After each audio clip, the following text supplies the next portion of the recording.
Morning, everybody. Hi.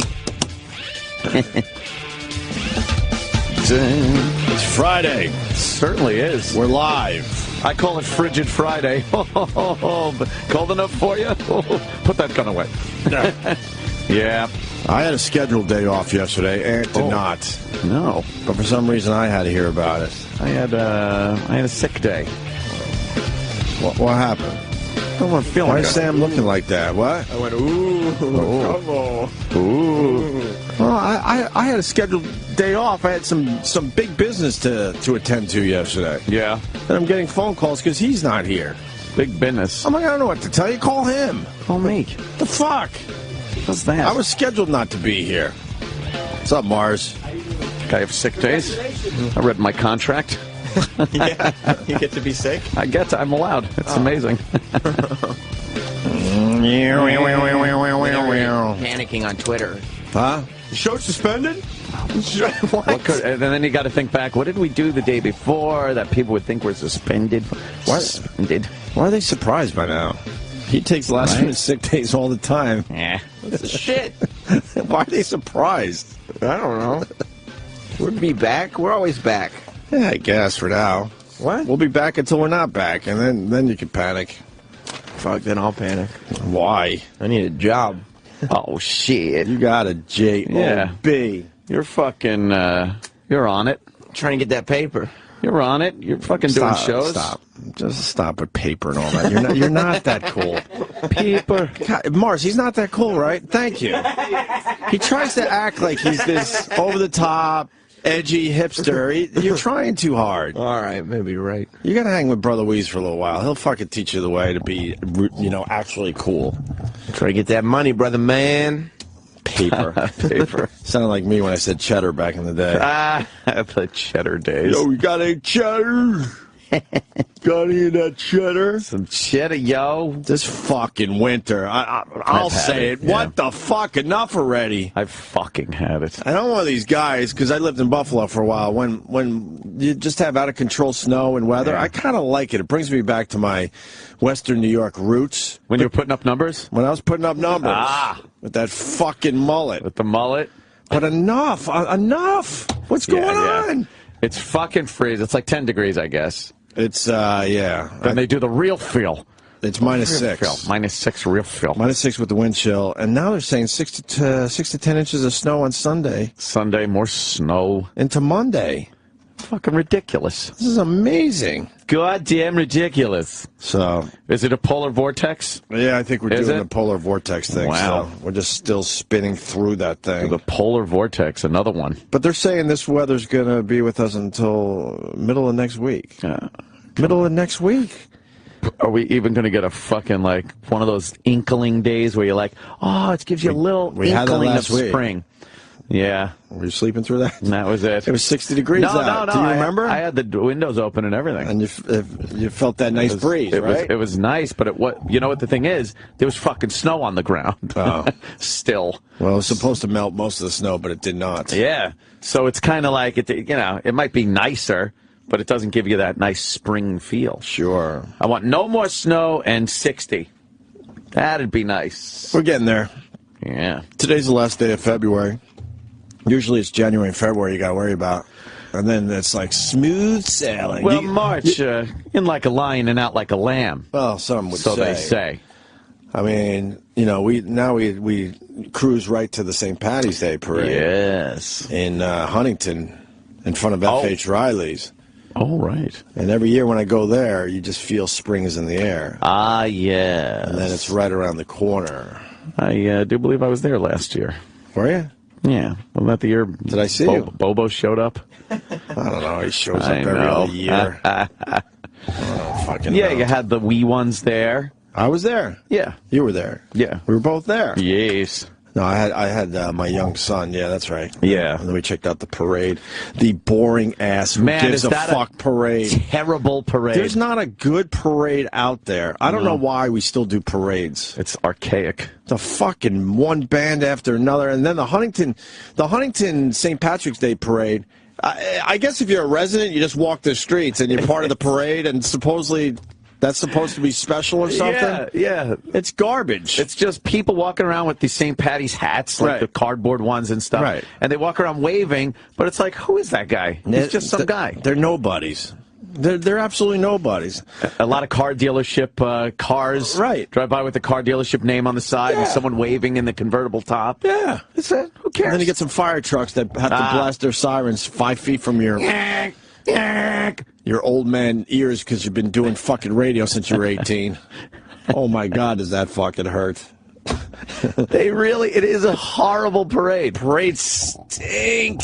And in New York City, they close down the streets almost every weekend for a parade. Yeah, for some dumb Starting St. Patty's Day, I think, is the first official parade of the year. And then almost every weekend, there's a parade. Some other fucking cause or ethnic background. Well, they have to do every ethnic background. Yeah. Almost every ethnic background gets their parade. Yep. And it's one after another that just stinks and just snarls traffic.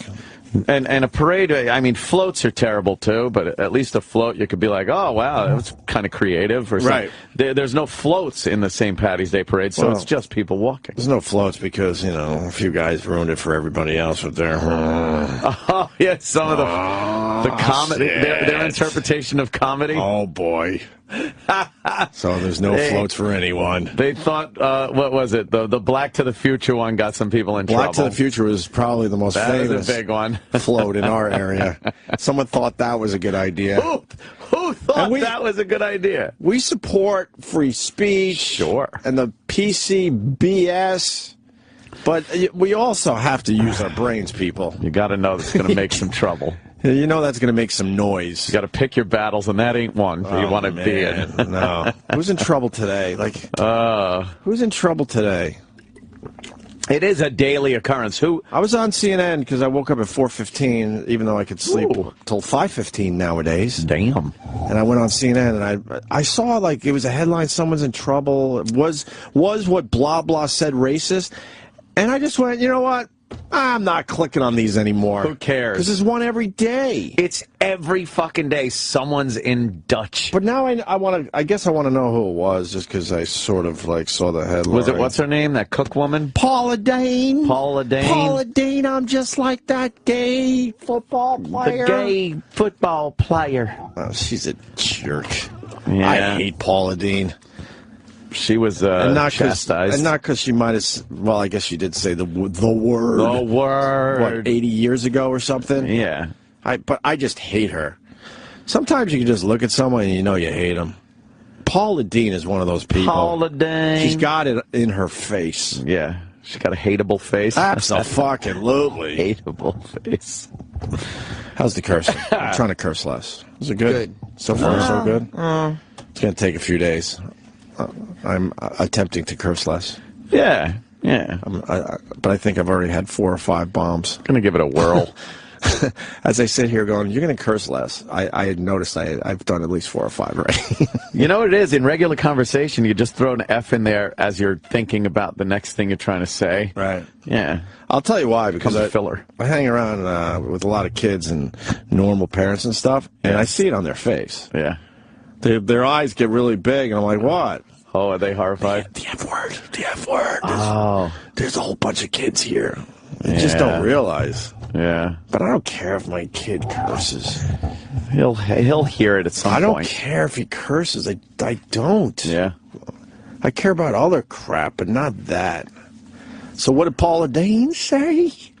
Well, she said, I feel like embattled or disgraced. Will always follow my name, she tells people. Oh, shut up. It's like that black football player who recently came out. Oh boy. He said, I just want to be known as a football player. I don't want to be known as a gay football player. I know exactly what he's saying. Uh-huh. But she just before that said that black football player. So what's the problem, though? So she wants to be known as an extremely unhealthy cook? Yeah. Yeah, not a disgraced obese woman, just an obese woman. Right. That is ridiculous that she would even be in trouble for that, though. Because what's Who's mad at what for that statement? I think it's just the absurdity that no one's really mad. It's just I think it just shows that she's just a dummy with words. Ridiculous. She's just a dummy with words. Because in one sentence she says, "I understand him not wanting to be known as a gay football player," and 2 sentences before that she said, "that black football player." Right. Which is the same premise. She continues, "I feel like embattled or disgraced will always follow my name." Yeah. Oh, shut up. Poor woman. It's like that black football player who recently came out. Dean said in a People magazine cover story, which hits newsstands on Friday. He said, I just want to be, He said, "I just want to be known as a football player. I don't want to be known as a gay football player." I know exactly what he's saying. Do you? Do you really? I'm fighting to get my name back. Ugh. Oh, yeah. In other words, Dean does not like being labeled a racist for a slur she swore she used a very long time ago. Which, she probably shouldn't be. We've been through that story before. She, did a lot for the black community and whatnot. And she's lying. Yeah. She used a slur a very long time ago. I guarantee she used a word within the last couple of years. I bet. Everyone does. Yeah. Everyone does. It's been used. By everybody. Everybody. Even you, Sean Hannity. I bet, right?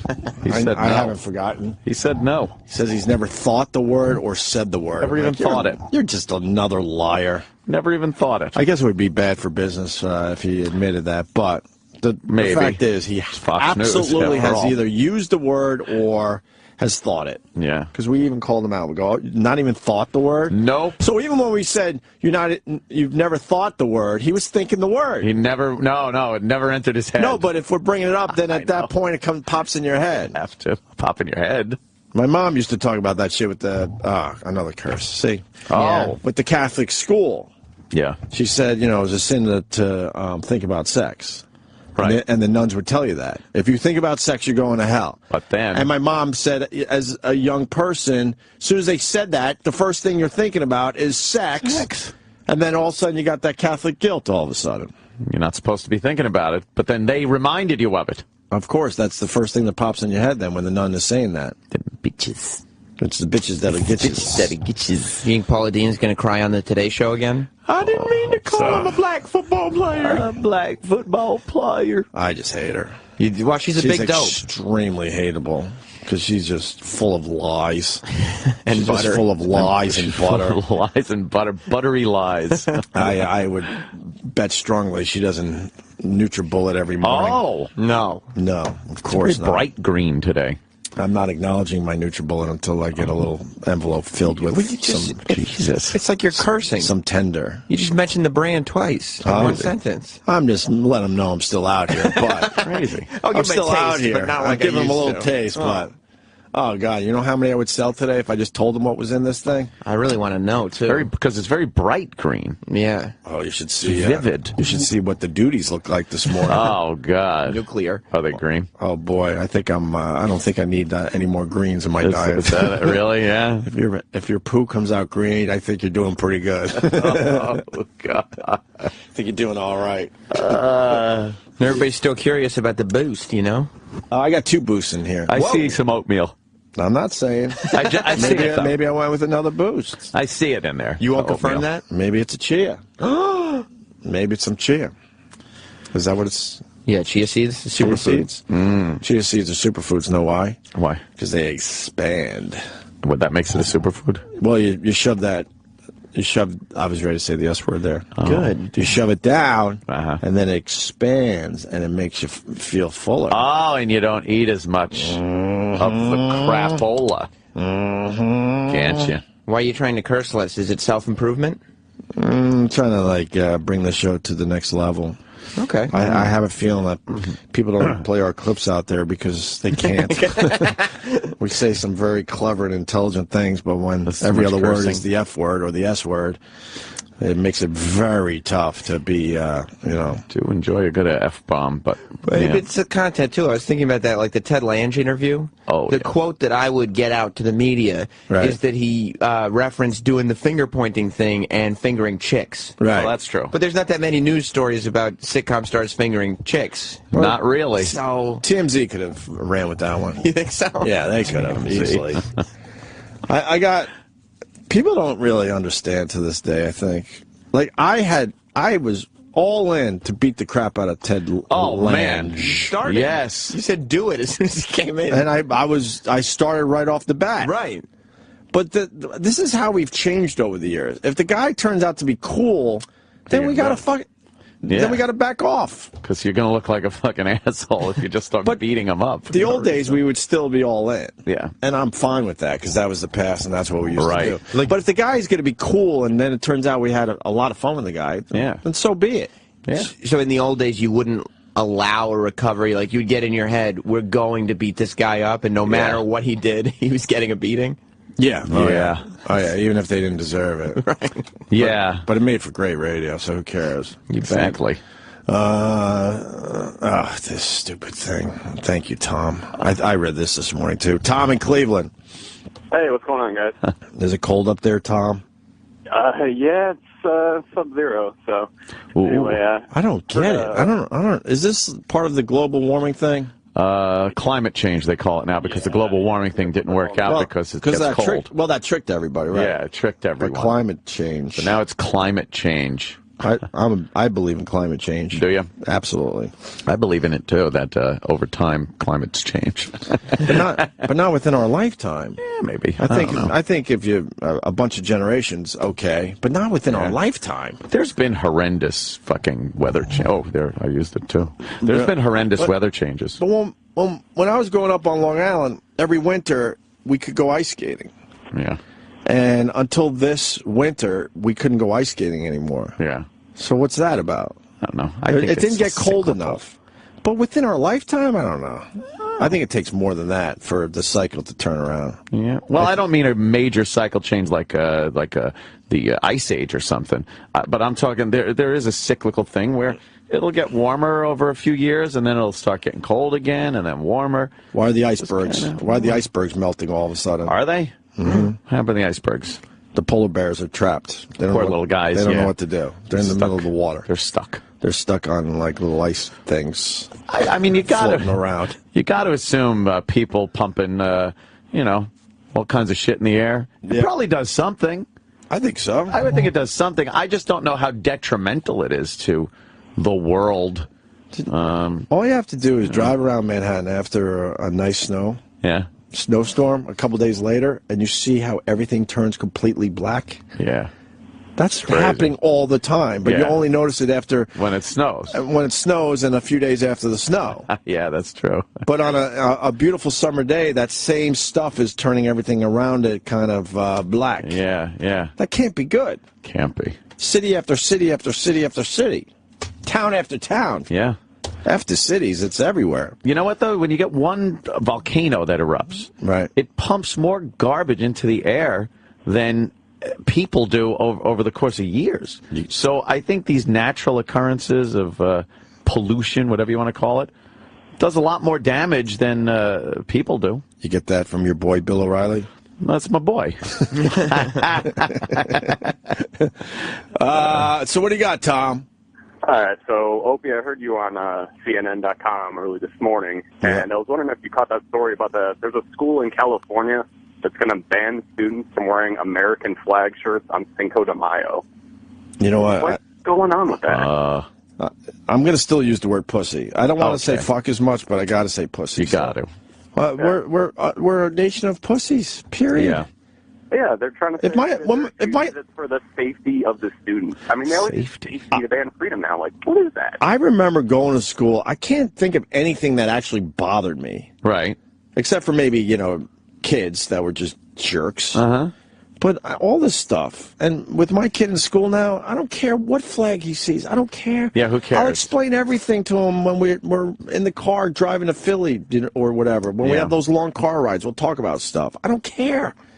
Why are people offended if they see an American flag in a school? Yeah. Who's offended by that? What are they assuming that some Mexican kids are going to beat up the American kids because they're wearing American flags? Yeah, I guess last year there was some kind of issue with hazing or something for kids wearing their American flag shirts, and they were sent home, and it went to one of the local courts or the state courts or something, and they said it was within the school rights to ban kids from wearing. So they're just trying to keep the problems down. Yeah, but I mean, but that's usually, but that's always the excuse, and then it turns into other things. Yeah. Like, you know that the NFL, they want to ban the N-word, and it'll be a 15-yard penalty. Some players are against it, by the way. They're like, look, man, sometimes stuff just comes out. Yeah. When you're battling like we do. But now, and this is exactly why we tell everyone, you got to fight. You got to fight this stuff no matter what. Every time. Now they're throwing the F word into it.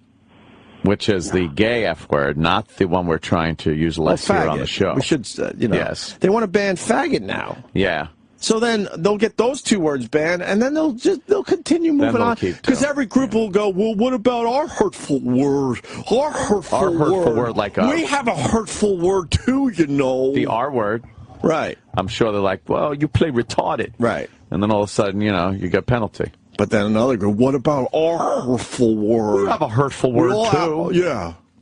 All right, guys, I got to punch out. Take it easy.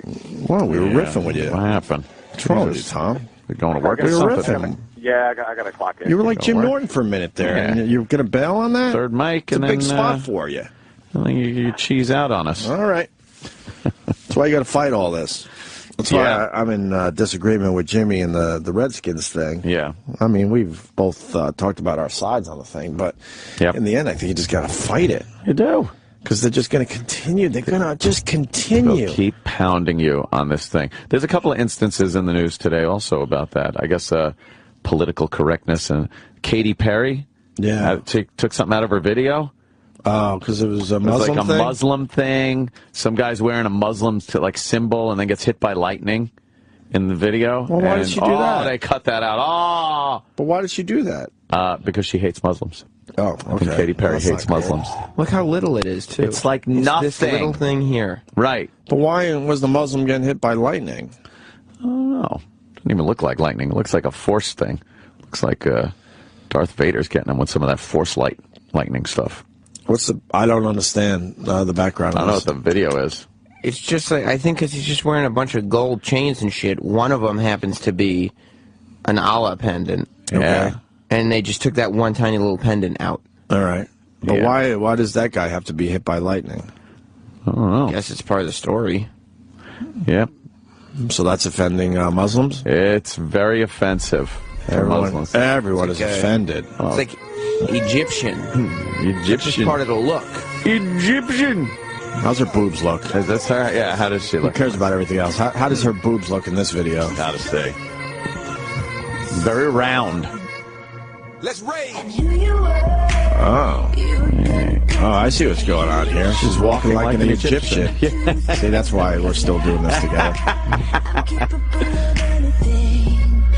Oh, got a little Egyptian thing, huh? Yeah. Wow, she's beautiful. She's like Cleopatra. Oh, look, they spray painted her hair. Sam, would you pop her in the shitter? Oh, I'd pop her shitter. Yeah. Nice. I think she's a little annoying, but not so annoying I wouldn't pop her shitter open. But Lady Gaga isn't annoying? No, you're right, she's annoying too. Exactly. Yeah. They all are, really. Lady Gaga is gross. She looks good with the darker hair in this video more than... I like her in the Cleopatra getup. I love this video. That guy's wearing a wrestling belt. When does Rob Bartlett make his appearance? Yeah. It's the Egyptian coach. Yeah. Right. Not enough tit. Whatever. Sorry. I'm done. Not enough tit. I'm done. So she took that out. Oh, there's the part. There it was. That was Wait, it. go back. Yeah. That's the part we were waiting for. That was So it. here's the lightning. So see this here, like at the very bottom of the screen. Yeah. That was an Allah pendant. Yeah. And but how could anybody even notice that from the beginning? No one. And who complained? I don't know if anybody actually complained. Maybe they just got scared. Oh, before anybody gets offended, we should. But is that guy a Muslim? It was never established. Yeah. He's probably a real Muslim. You think? So if he was cool with it, then who cares? Probably. He gets hit by some kind of lightning stuff and then turns to sand. Right. That's what happens to him. Well, that happens a lot in Egypt. Oh, yeah. That's why they have so much all sand. the time. Yes. Yeah. They used to be people. That's exactly true. Yeah. You didn't know that? Mm-hmm. They were all Learned men something wearing new. chains and wrestling belts. Yeah. Let me say hi to Mike in Virginia. Mike. Hey, Mike. Good morning, guys. Hey. You should look up Daniel Snyder, the owner of the Redskins, his response to that cunt Democrat, I'm out. Wait, what happened? What? Mike, you tell us. Oh, no.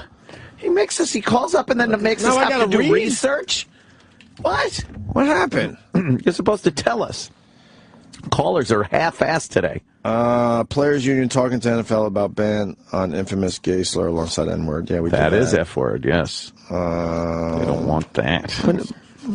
What happened? Mike, you tell us. I don't know this story. I did a Google News for Daniel Snyder, and the most recent thing is February 4th. Oh, okay. Come on. Old news, as they say. That's old hat. That's exactly right. You got your food, so we should take an early break because we have Jim Ross coming in today. My God! You talked to him already, right? Yeah. He seems very excited to do our show. He's got a real... I told him you guys love Vince McMahon stories. Oh, do we love a good Vince story? And he's got a real good one. Oh, he's here at 7:15 or 7:30. You got two different times. 7:30. 7:30? 7:30.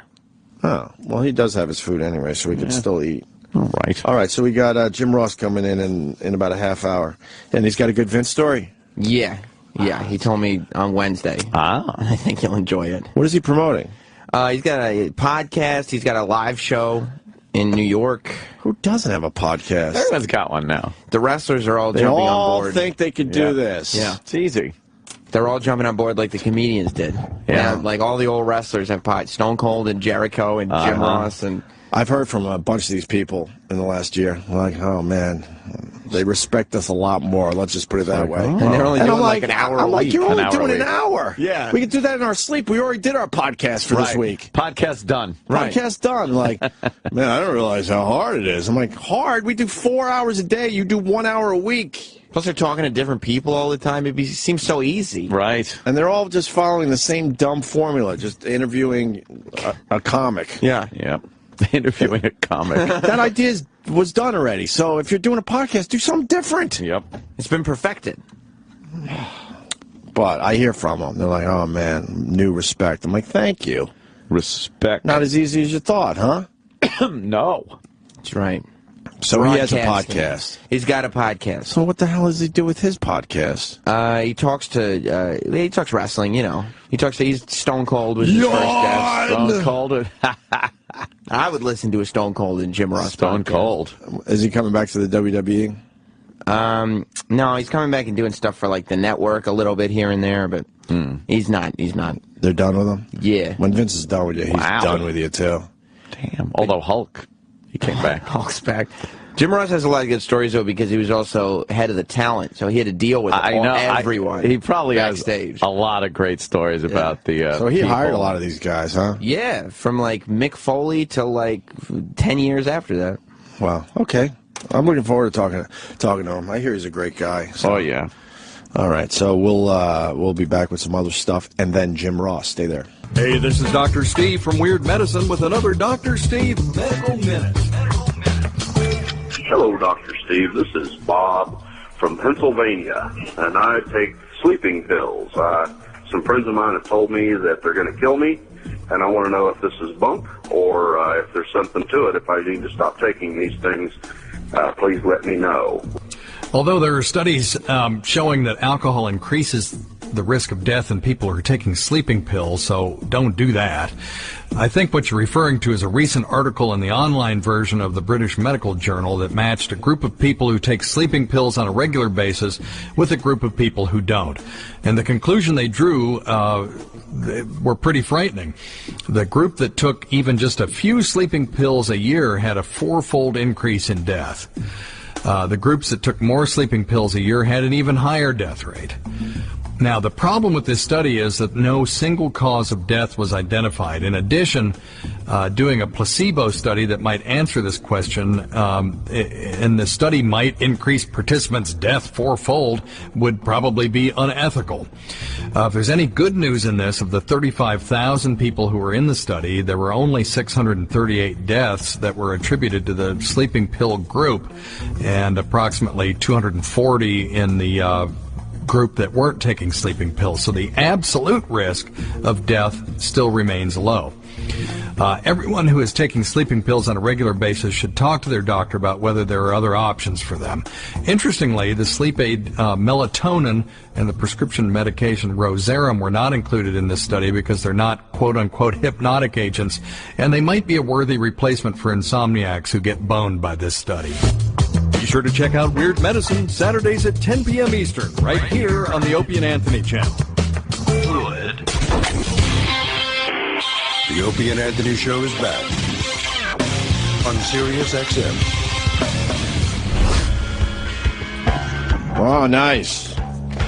It's been a long time. U2 released War 31 years ago. Seems like there's always a U2 thing in history, huh? Well, they've been around for a while. Yes, they have. Since the late 70s, I believe, right? That's weird when you, like, think of a band from the 80s and you realize they were around in the 70s also. Oh shit. Yeah. They're the last ones. As far as bands still coming out with original music, rock bands. Name another band. Yeah. What else you got? That goes back to the late 70s. Yeah. Name one. Asia just came out with a song called Valkyrie. That's the only reason I brought it up. Valkyrie. That is not a good song. Kind of mad at Classic Rewind right now. Why? Not enough Asia. Not enough Asia? I pop that channel on every day as I drive my young son to school. That's my choice for the bathroom. I like it. Shave, shower, things like that. Yeah. I put that on, too. It brings me back to one of my home of rock and rolls. Ah. I believe it would be 96 WCMF, Rochester's home of rock and roll. Ah. It's all the stuff I used to play up there on Classic Rewind. Good stuff. It is pretty good stuff. I was listening to Robert Plant, Now and Zen. Oh, wow. Remember that? I certainly do. Lighten up, baby. Lighten up. Lighten up. And then he just threw a whole bunch of Led Zeppelin songs into a NutriBullet at the end of that song. Yes. Just mushed them together. Hey, Mom. Bam, bam, bam, bam. Do we have that? I liked it, though. Yeah. Robert Plant, Now and Zen. Come on, Sam. I'm getting it. Jesus, what's wrong with you? Can't wait for you to say, oh, well, this isn't cool either. This sucks. Well, this sucks, too. This sucks. I bet it sucks. There's no Jay-Z in it. It sucks. Is that the whole album? What's the name of the... Oh, Heaven Knows was off that album, too. Heaven Knows. Oh, yeah. Take an eye for an eye. Ship of Fools was on that, too? Oh, my goodness. He had a real hit with that one. What was the one with... Give me the track list. I'll tell you in 2 seconds. It wasn't Tall, Cool One. Tall, Cool One. Thank you. Pal Talk. Kevin from Connecticut. Oh, of course it's from Kevin. Connecticut. God, fucking brown noser. Yeah. Jesus. Fucking gay. Oh, yeah. I know you got rocking. Is this okay, Sam? Is this okay for you? So far, no. Why? It looks very dated. He was still doing the Zeppelin thing. Definitely had a Zeppelin feel to it.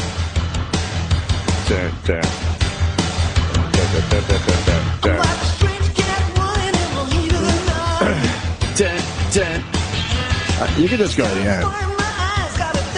Everyone knows how great this song is. We just want the end. Oh, my God. This was, There's the Hey Mama. Hey, hey, Mama. Damn. You heard it, right? Yeah.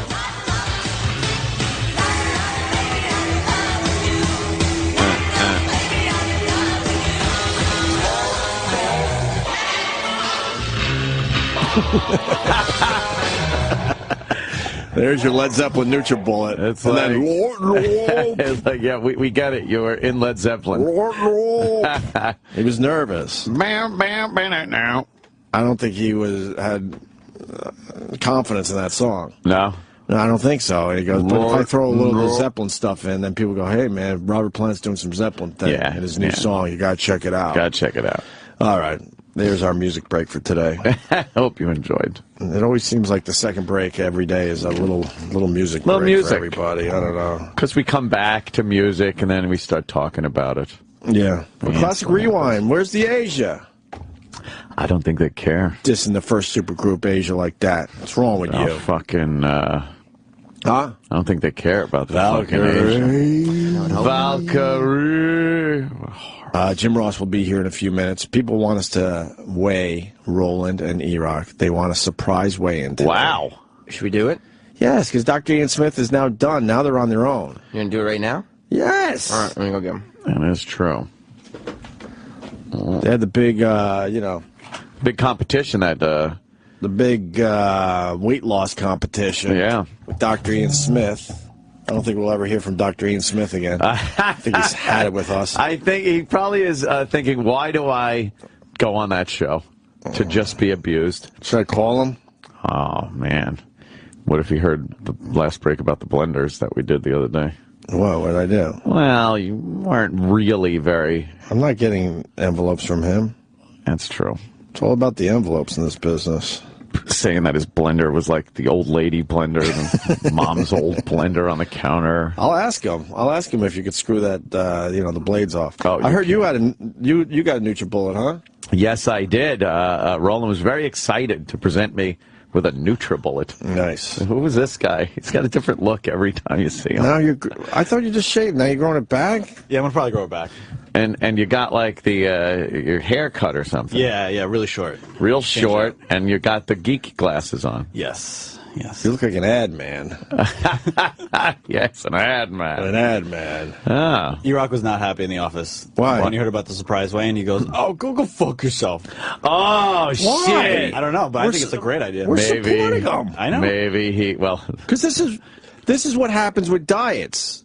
The diet ends, and then do you go back to just eating shitty, or do you continue to try to, eat right? Roland has brought donuts in the past 2 days.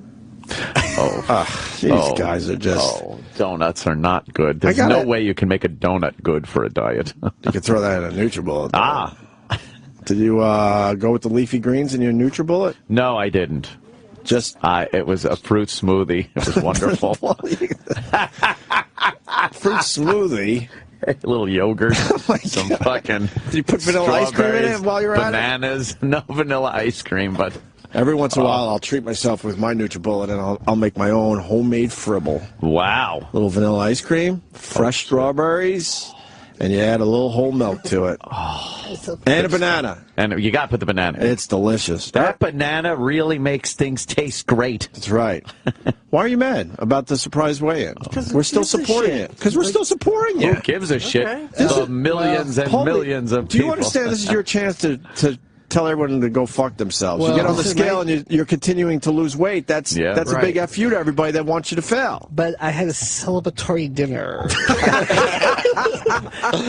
And a celebratory dessert. For what reason? What are you celebrating? I lost 20 pounds, man. 24. Oh, yeah. And then someone goes, hey. hey. Celebrate the fact that he lost 24 pounds by having a celebratory dinner. Roland bought boxes of donuts and hot chocolate for everyone yesterday. Celebratory. Did you have any? No, they're I'm asking Eric. I tried a piece of the blueberry. It was... But I have to say that Dominic has a new dessert. It was delicious. Plugging of the shells. Is that the one they had on the news? Yeah. I saw the news, and all I was thinking is Roland going like, "Ooh, new dessert." I didn't say woo. I was there. Oh, what is it? It's a milk and honey cronut.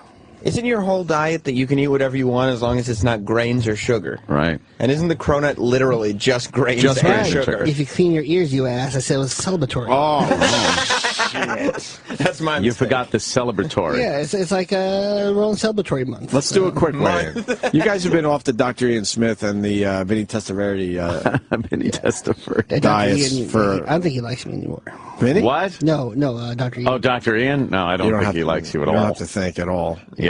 Yeah, there's no way he just doesn't like you. Yeah. No, well, NutriBullet. Boo! What's up, NutriBullet? So let's do a quick weigh-in. I'll let Eric go first because my celebratories were bad. What What are you doing? You lost 24 pounds. You're well on your way. Yeah, I went downhill. What are you going to do? Oh, no. I went the Chris Christie way, boys. Yeah, Eric. What, you haven't eaten well either since last week? No, I have. I had one celebratory last weekend that the official diet run was over. But other than that, I've still been on my... What did you eat because the diet was over? I had pizza. I was just dying. Oh, good old pizza. But this is why I think most diets do suck, because you got to learn how to eat in a way that you're not going to suffer. Right. Or these diets make you suffer, and then you lose the weight, and you're like, I can't suffer anymore, so you're back to pizza and whatever else. Yep. And I don't blame anyone. No, or they don't teach you the right way. Or 2 weeks diet, 1 day celebratory, then another 2 weeks diet, then celebratory. He likes celebratory. I think it's an extremely slow process to turn your eating around, and you got to find stuff that tastes good, that's healthy, which takes a while. But to jump on a diet, you're eventually going to go back to your old ways. It's expensive too. Eating the fish, the this and that. Dude, no one says toward dinner with like steak and lobster with butter sauce. All right, get on the scale. Come on. He's setting up for something. Why can't you celebrate with Brussels sprouts? Ugh.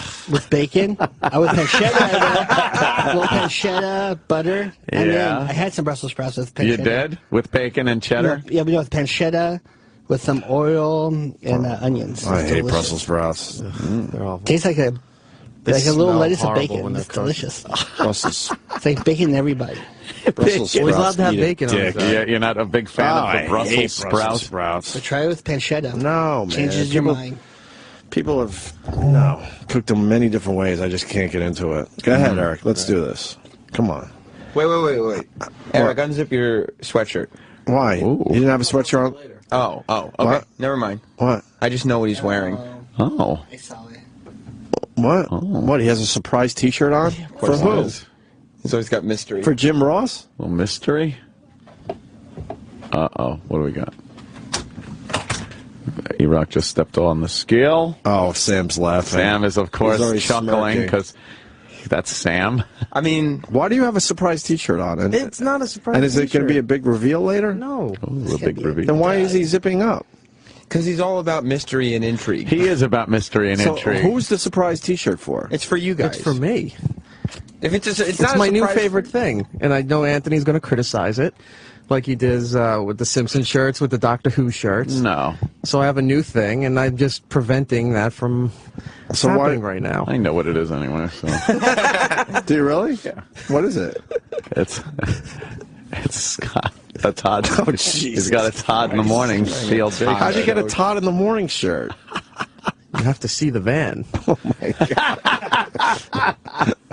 He's wearing a Todd shirt.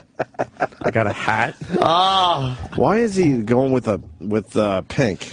That is really everything about the imaging, the logos, the website. They're going after it's the not even chicks. chicks. Going after the women, the old women. Too pink to be for female. Ah. Like it looks really stupid. Like homosexual. Homo's a very bad word to use. Yeah, don't say it. Homosexual. Listen, homo. It's the H word. All right, what's E-Rock's weight a week later after Dr. Ian Smith has gone away? 6 weeks ago, E-Rock weighed 247 pounds. 247. 5 weeks went by. E-Rock lost 11 pounds down to 236, losing 4.5%. That was a week ago. He was at 236. Now off the diet for a week. Where is he at? After 7 days, he has gained 1 pound. But that fluctuates. Yeah, it fluctuates. So he's 237. But you... There's a pound. That was a pizza. That was the pizza. Pizza will put a pound on you pretty quick. Yeah. I'm maintaining. Yeah, but don't you want to keep losing? No, you're not in the maintaining stage yet. I just jumped right to it. I've hit my ideal weight. You're not maintaining yet. You're supposed to still be losing. Keep losing. That 237 should be, I don't know, whatever. 170? Huh? Realistic goals here. Realistic goals. Right. That's good. All right. And now, Roland, please. A week after going off the Vinny Testaverde diet. Is that it? Now you guys are kind of on your own. What was? Oh boy! Give me all the numbers. What was Roland's starting weight? Roland's starting weight 6 weeks ago was 337. Yeah. In 5 weeks, he lost 24 pounds down to 313. That's sweet, man. Yeah. In 1 week. Now that he's off the diet for a week, technically. Right. Well, yeah, I mean, he didn't have to be off the diet, right. But, he thought he wasn't getting watched anymore. Uh-huh. He's gained 5 pounds in the last week. Is that maintaining? Yeah, because it's still I'm in that 20-pound zone. So I was like, hey, I lost 20 pounds. 20-pound zone? What's the 20-pound zone? Well, how much have you lost? I go, 20 pounds. They went, wow, congratulations. So that's he's still crediting himself. You've already given 5 back in a week. I might throw another celebratory dinner tonight. Wow. The idea is my water weight, as they say. You've gained 5. Eric's gained 1. Water weight gain, you think? I have big bones. Let's say hi to Nathan in Texas. Nathan. Hey, what's up? Hey there, Nate. How y'all doing? All right, hey, buddy. Listen, I'm a truck driver, and I constantly have to battle with my own weight, maintaining it, losing it. If you're trying to lose weight or anything, the important thing is you lose a pound. You should be happy about it because that's a pound you didn't gain. Yeah. And it's hard as hell to lose. I mean, I'm 273 right now, and I feel fat as shit.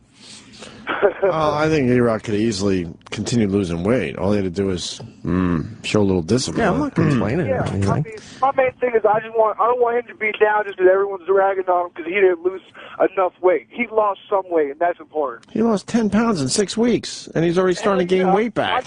I wish I could lose 10 pounds. What? I mean, I take a piss and I'll go back to 11 pounds. Oh shit. Right? Yeah, I'll take a shit. I'll go back to 24 pounds.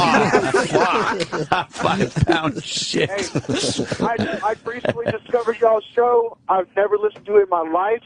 And since I discovered... There was another incident this week where Roland was in the bathroom. Oh, yeah? And I knew he was in there because he's been gone for a while. Yeah. And I went in, and it did not smell that well. Right. And as I was leaving, another guy walked in, and I just heard as the door shutting, Oh! It was that bad? Really? Because it was him. Very fragrant. What was going on that day, Roland? I was shading some death. All right, well, they're doing all right, I guess. I love the NutriBullet. It's amazing. Yeah.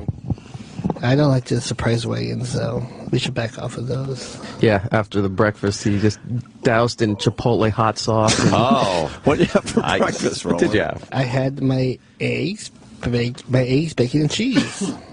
Which is on the diet. Yeah, but that was to balance on my cronut steak. Oh, you had. Well, that was celebratory. Yeah, the big creamy iced coffee that he's drinking, and big creamy iced coffee. It's delicious. I know it's all delicious. Fucking that's the decision. That is. That's the bad thing. Right. It's so delicious. I said you gotta stay away. I suffered for 6 weeks, and I need a little treat. I think he speaks for a lot of people. That's why this is great. Yeah, I mean, like Tim goes, reward. So I was like, all right, I reward myself. We have any Todd news?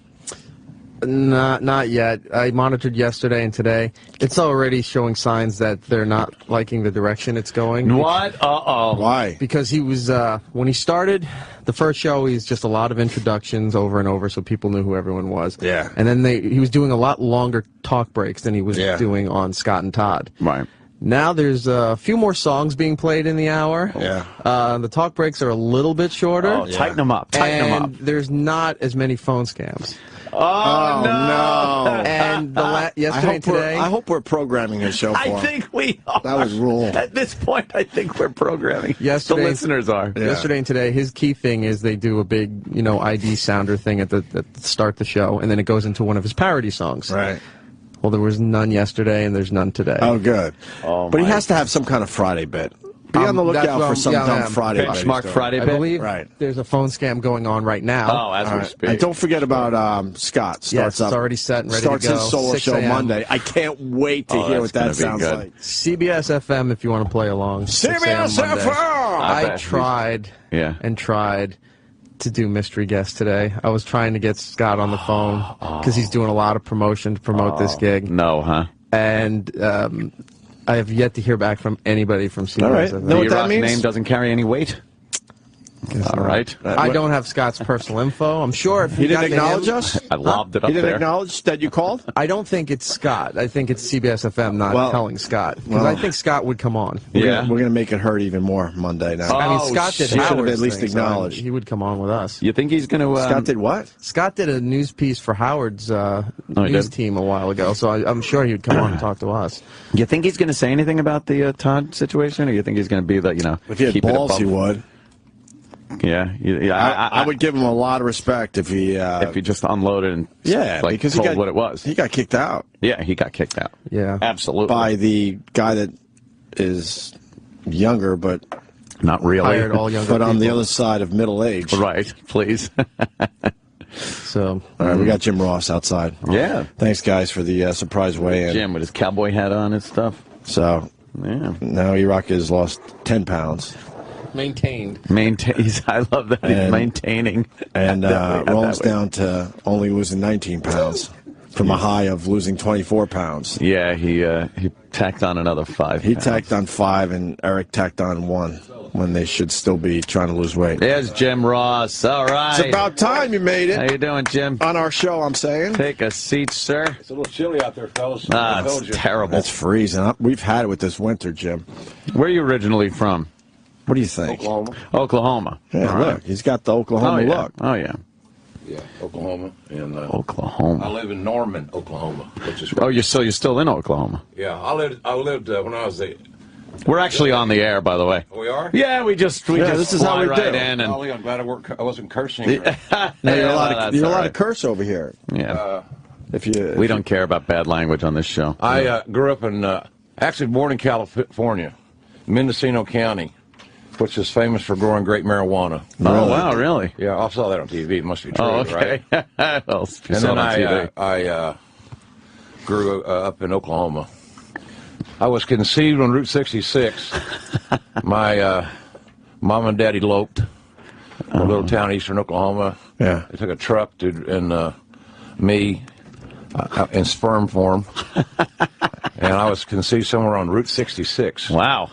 And early 50s. In Oklahoma, you didn't, when you get with child or you were thinking about it, you left town. You had to leave town. Right.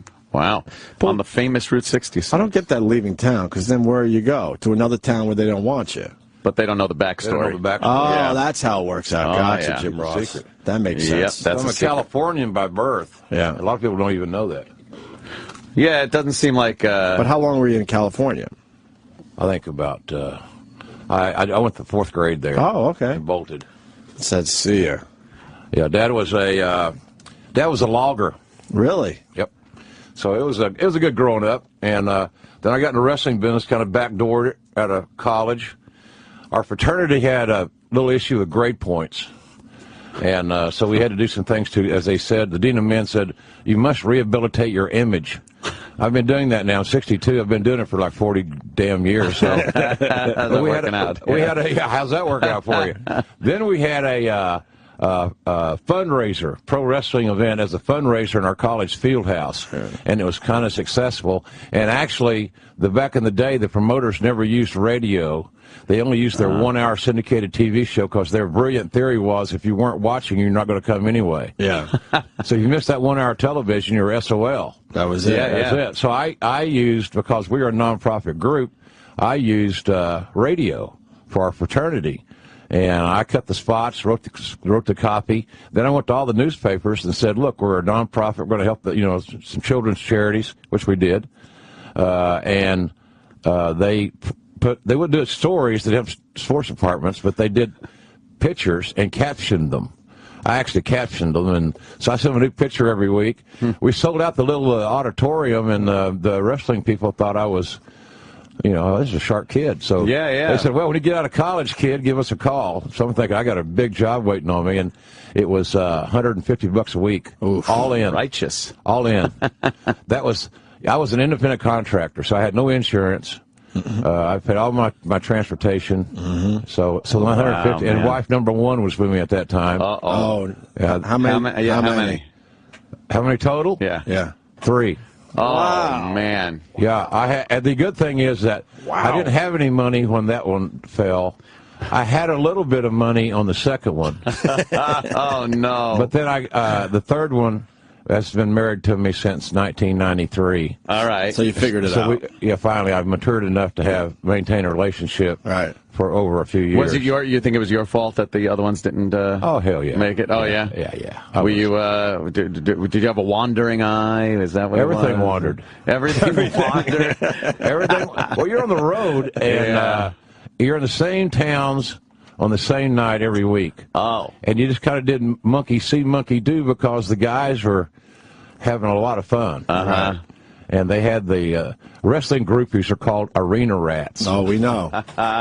Jesus. Jim Ross putting up some numbers. You put up numbers out there put on up the some road. numbers, huh? And for Jim Ross. I made the All-Star team my rookie year.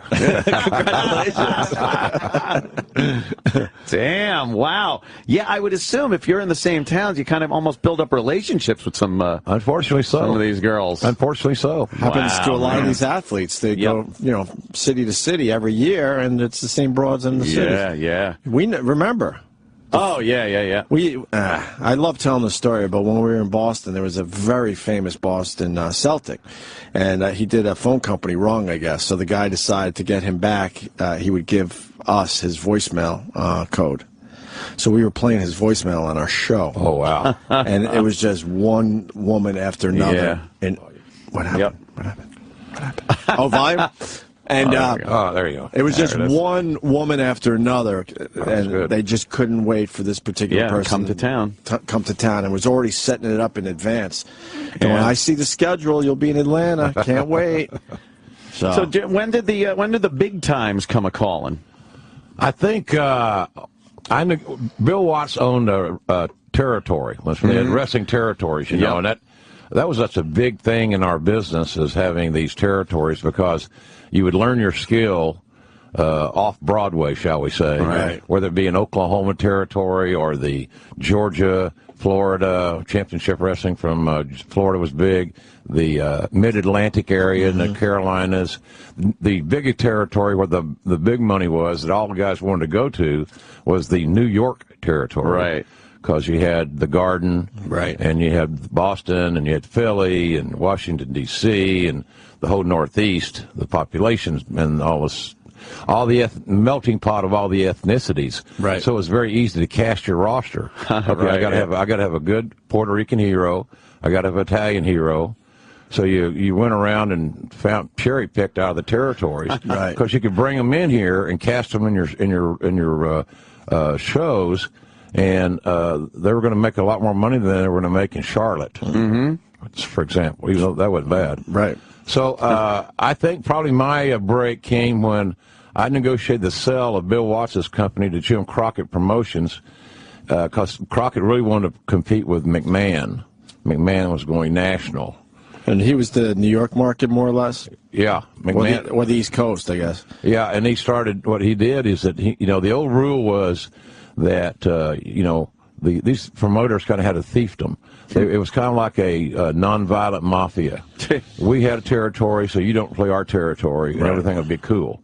And so the territories then, when Vince started enlarging, he kind of disregarded that old school axiom, the old school rule that we won't play your market and you don't play our market. He just started playing he got his TV show in all these markets, like St. Louis, for example. And he went in and bought TV time and made a station partner. Making trouble. And they start promoting and start doing well. They have new faces. And, right. So it was that was big. So when I sold Watts Company to Crockett got in some financial duress. Wait, Crockett and Watson, what territories were they? Watts had Mid-South, which was Oklahoma, Louisiana, Mississippi, parts of Texas, parts of Missouri. Okay. And Crockett had Mid-Atlantic, which was Carolinas, Virginia, things. So, and both of them were doing well, actually, but they needed to kind of have some synergy to compete with McMahon, and Crockett thought he could do it. He had still the desire. Watts was kind of burned out. He'd made a lot of money, and just decided he was ready to check it in. So I went out to meet with Crockett in Atlanta. Watts had a plane, and Crockett had a private plane. I flew out to Atlanta to work on a co-venture so we could do some shows together. And so at the end of the conversation, I said, how would you just like to buy this damn thing? He said, really? I said, yeah. I said, we have 122 or 123 stations in syndication. I was in charge of syndication, doing play-by-play, and you kind of wore a lot of hats in a little company. So I said, it's for sale. You're the first person like we told, because we thought you'd be the first guy that would want to buy it. So we're not shopping it. We're not not going to any other promoter right now. Right. So if you want to buy it, are you interested or you're not? So he was obviously interested, and the deal went down, and he bought Watts' company and promptly screwed it up. He got financed to the rest. So then Ted Turner bought it all. He bought Crockett, he bought Watts, he bought all that stuff. So then he created WCW. Right. With Time Warner. I forgot about that he was involved in wrestling. Ted was a big wrestling fan because in the early days of TBS, the only three things that consistently earned a rating were Andy Griffith reruns, the Atlanta Braves, and wrestling. Wow. That's a fact. Yeah. America's team. Yeah. We used to have to sit through Braves games. Right. There's nothing on. Stupid TBS. I remember when... And Gilligan's Island reruns, too. The Vince years, the early Vince years were great, with Andre the Giant and the rest of them, and Vince was the announcer. Yeah. Oh, yeah. He was the voice of WWF or WWF, Right.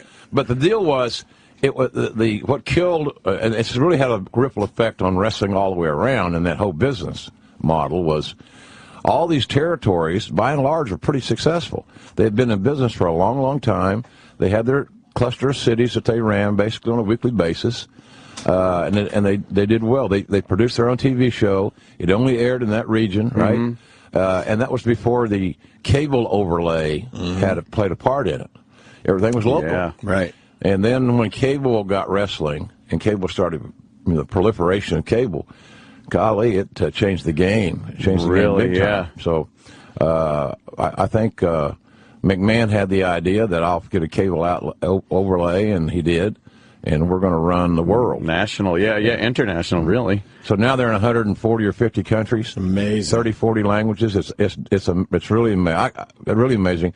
I was at WWE from 93 to 2013.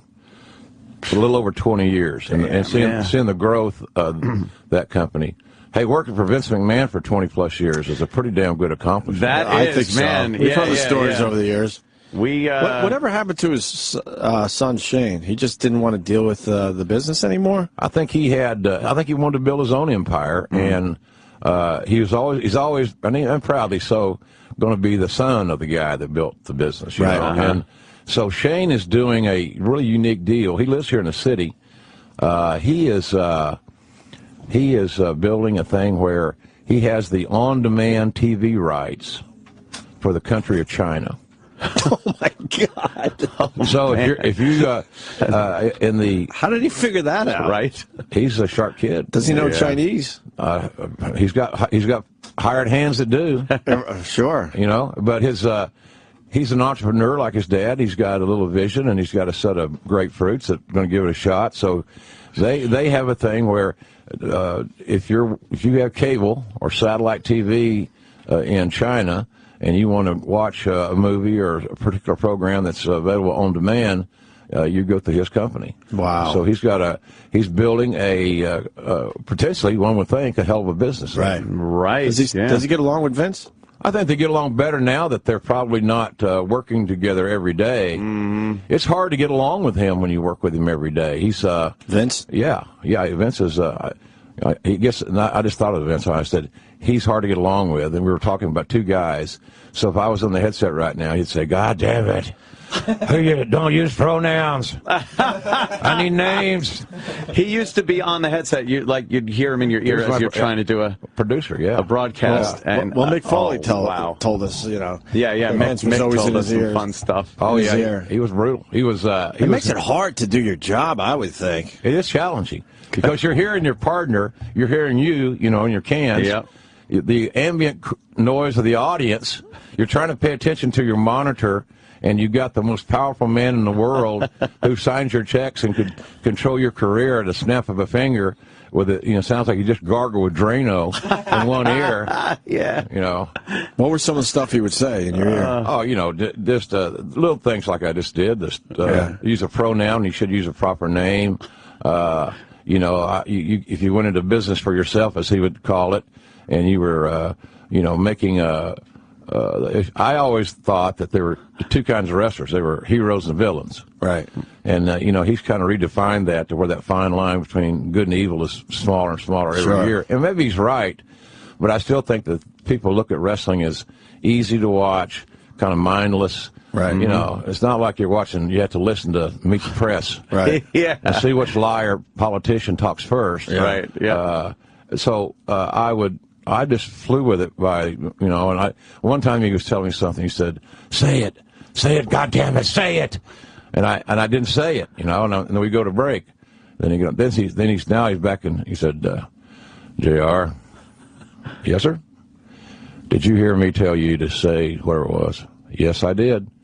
Well, I'm damn glad you didn't say it because it wouldn't have made any sense. I said, no problem. Right.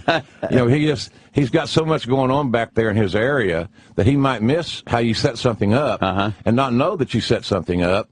And so if he hadn't heard it, and he'll nail you with it. So it was challenging. But some of the guys I work with didn't handle it well. No. But Mick Foley might have been one of those guys. Mick Foley was one of Taz. That might have been one of those guys. Taz used to be a good friend of ours. We've just lost touch, but we still like the guy, but we just haven't talked to him in a few years. But he was some of those guys took it harder than I did. My dad, I grew up on a farm in eastern Oklahoma, so I thought my middle name was Dumbass for like the first 12, 13 years of my life. Dad, set the table like I was invisible.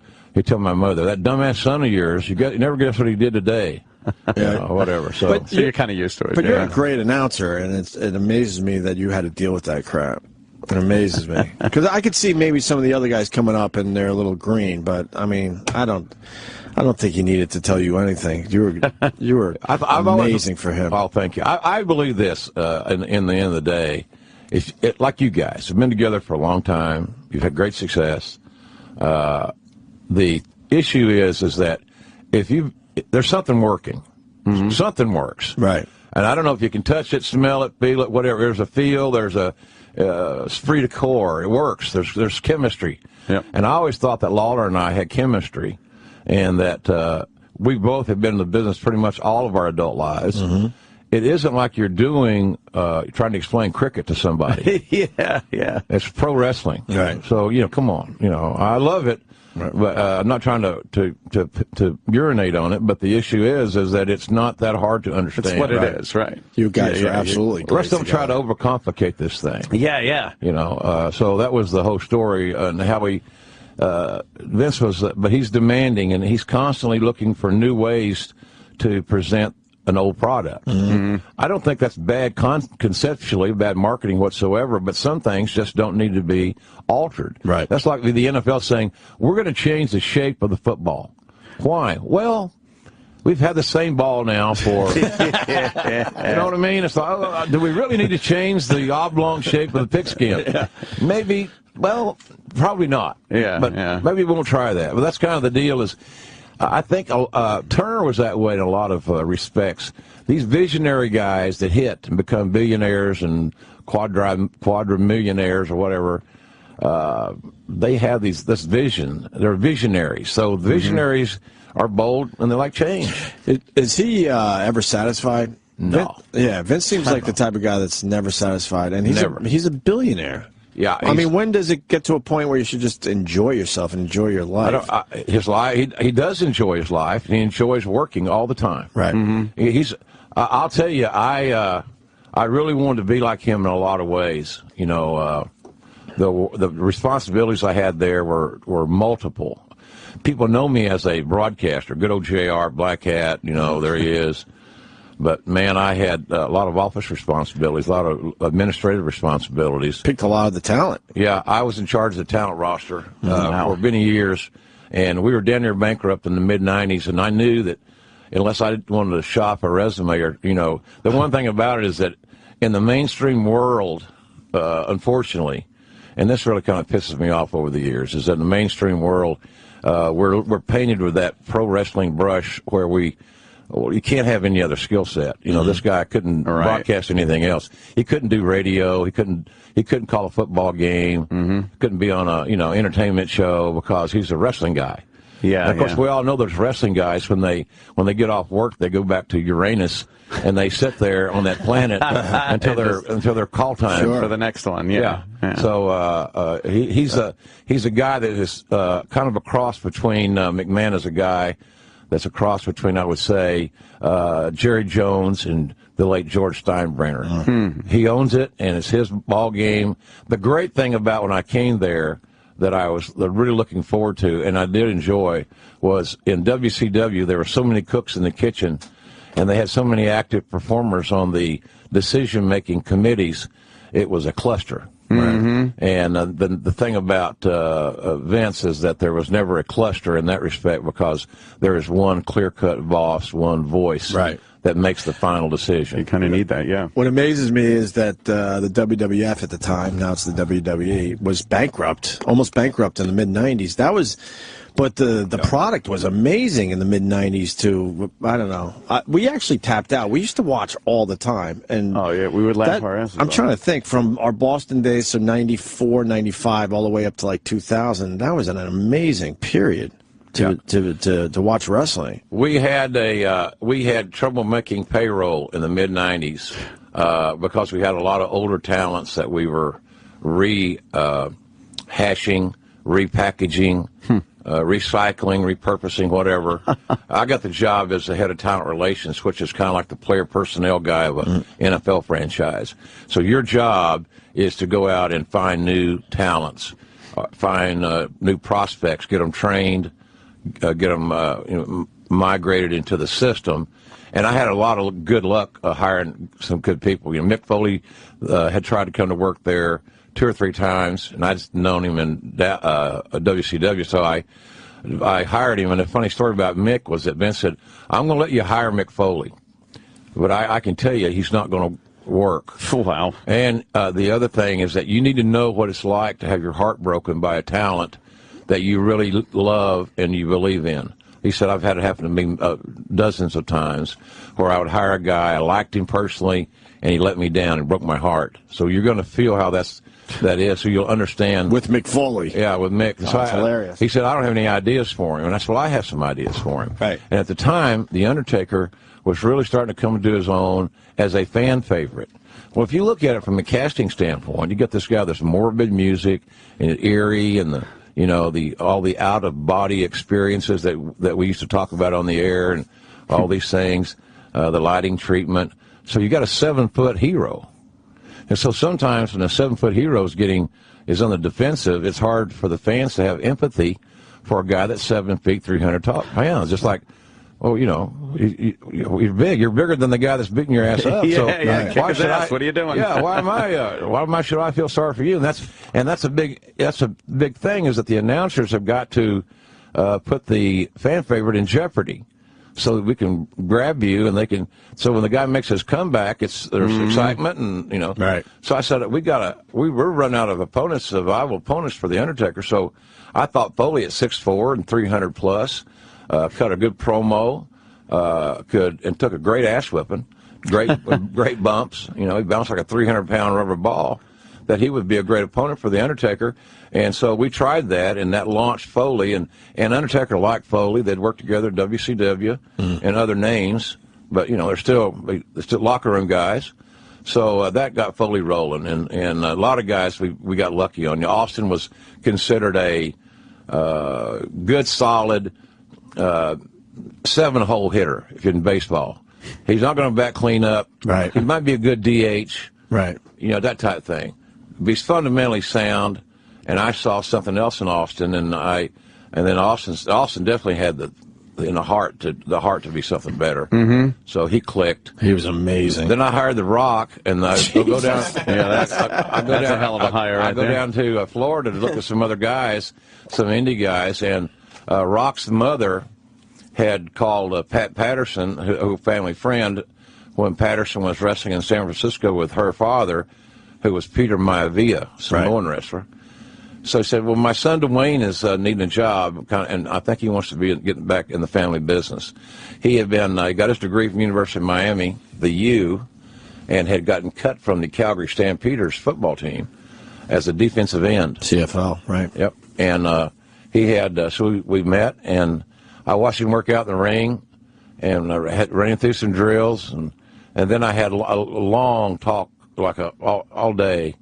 And I remember we went to lunch at some little sandwich joint, and he said, I'd like to buy you lunch, but I have $7. What year was this? Oh, God. That'd be about 95 or 6. I think he's doing okay now. I think I read last year, a few weeks ago, on the year-end thing, Entertainment Weekly, that he made about 88 or 85 mil. He better be sending you a check every month. At least a birthday gift. Right? Yeah, at least. So, because you got the ball rolling. I mean, obviously an extremely talented guy. Yeah. But when you met him, you're saying he had $7 to his name and couldn't buy lunch. Yeah, and he's told that story publicly to other, amazing how he's made it. So that was pretty cool. And I come back to Stanford, and the old man says, how was your trip, JR? I says, good.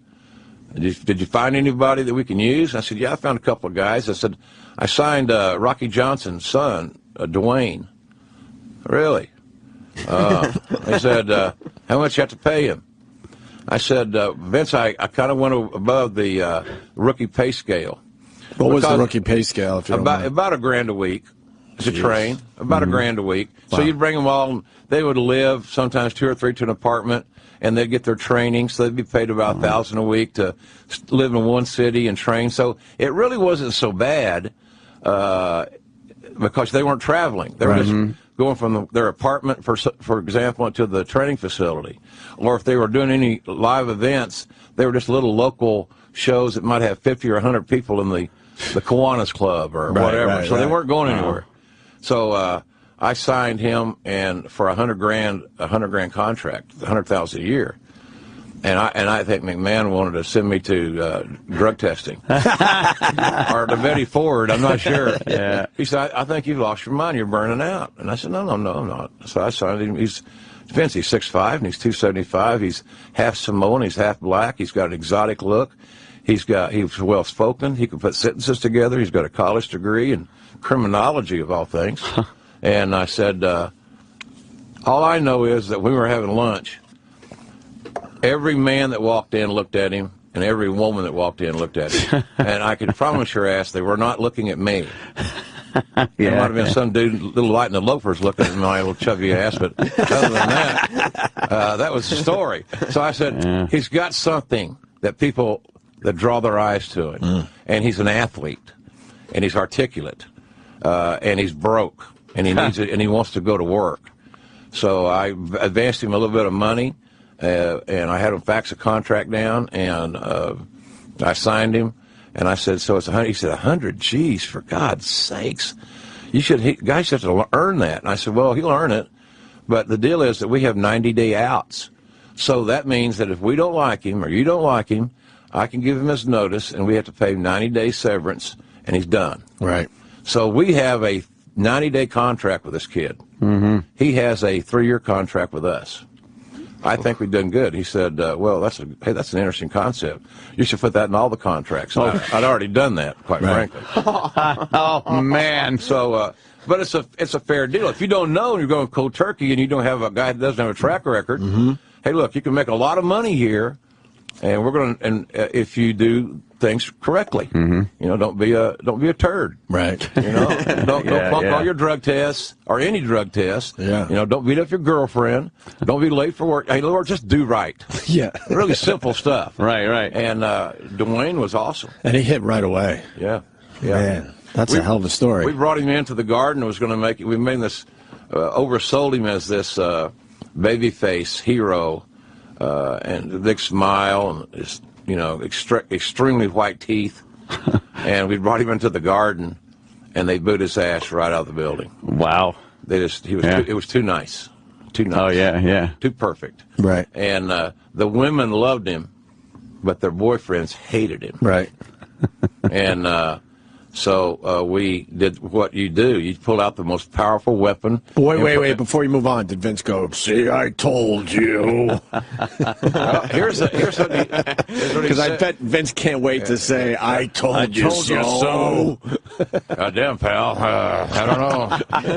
How's that investment working out for you? I said, well, here's how the investment works out for us. We turn him heel. Right. Mm-hmm. If they want to boo him, let's give him a real good reason to boo him. Yeah. So we put him in this group called the Nation of Domination, which was, the black power type group.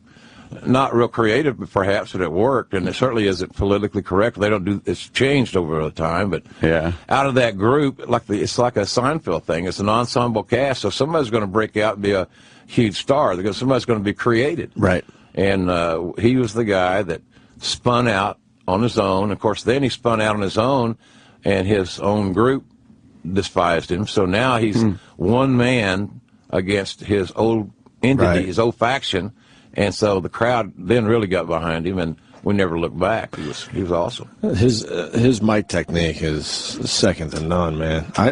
When we were watching regularly, you couldn't wait for The Rock to. You didn't even care about the wrestling at that point. Yeah. It was just amazing what he came up with. Austin was the same way. Absolutely. Austin's promos were very organic. The difference, and one of my pet peeves about today's wrestling. And I'm very. I was really lucky for a country boy and a guy that dedicated his life to being in the business, because it was my first job out of college, and I'm 62 now, and I've been 40 years in around it, right? So it's been good for me in that regard. And I was there when the company was private and almost bankrupt. We hired some really good talent and got lucky. It wasn't my. Oh, JR, you're a genius. No, I got lucky. I knew kind of what I was wanting, but I got lucky and hired some good acts. Right. And then Vince's crew, and headed by him, then molded them and they put the right marketing and all the stuff behind them, and it clicked. But I was there when we went public, and he was very generous with all the guys that hung with him through the near bankruptcy years with the stock and took good care of us. So I got no bitch about that at all. It was a great run. So, but that's the thing about it now is that you talked about Rock's promos, Austin's promos. A lot of that was just bullet points. They give a guy a piece of paper and say, okay, we need these three things really emphasized. Right. And go out there and have some fun, but make sure you get these 3 points in during your, let's say you had 5 minutes. Well, the guy would go out and let it go organically, and it felt real. It felt like he wasn't BSing you, because he wasn't working off a script. So now it's kind of morphed into a whole lot of writers who don't want you to deviate from their copy. Yeah, that makes it tough. Yeah, so you lose a little bit of the individuality and the spontaneity. So I think that's one area. I know that down in their training performance center in Orlando, which is state of the art, it's really going to be a difference maker. And that's Vince's son-in-law, Paul Levesque, a.k.a. Triple H's baby, and it's really going to be cool. I think that they're trying to get the guys back to that. How are you talented enough, if I gave you 3 points, to give me 3 minutes? Right. And if you look at it, it's nothing that's, and they did it for generations. The business. Yeah.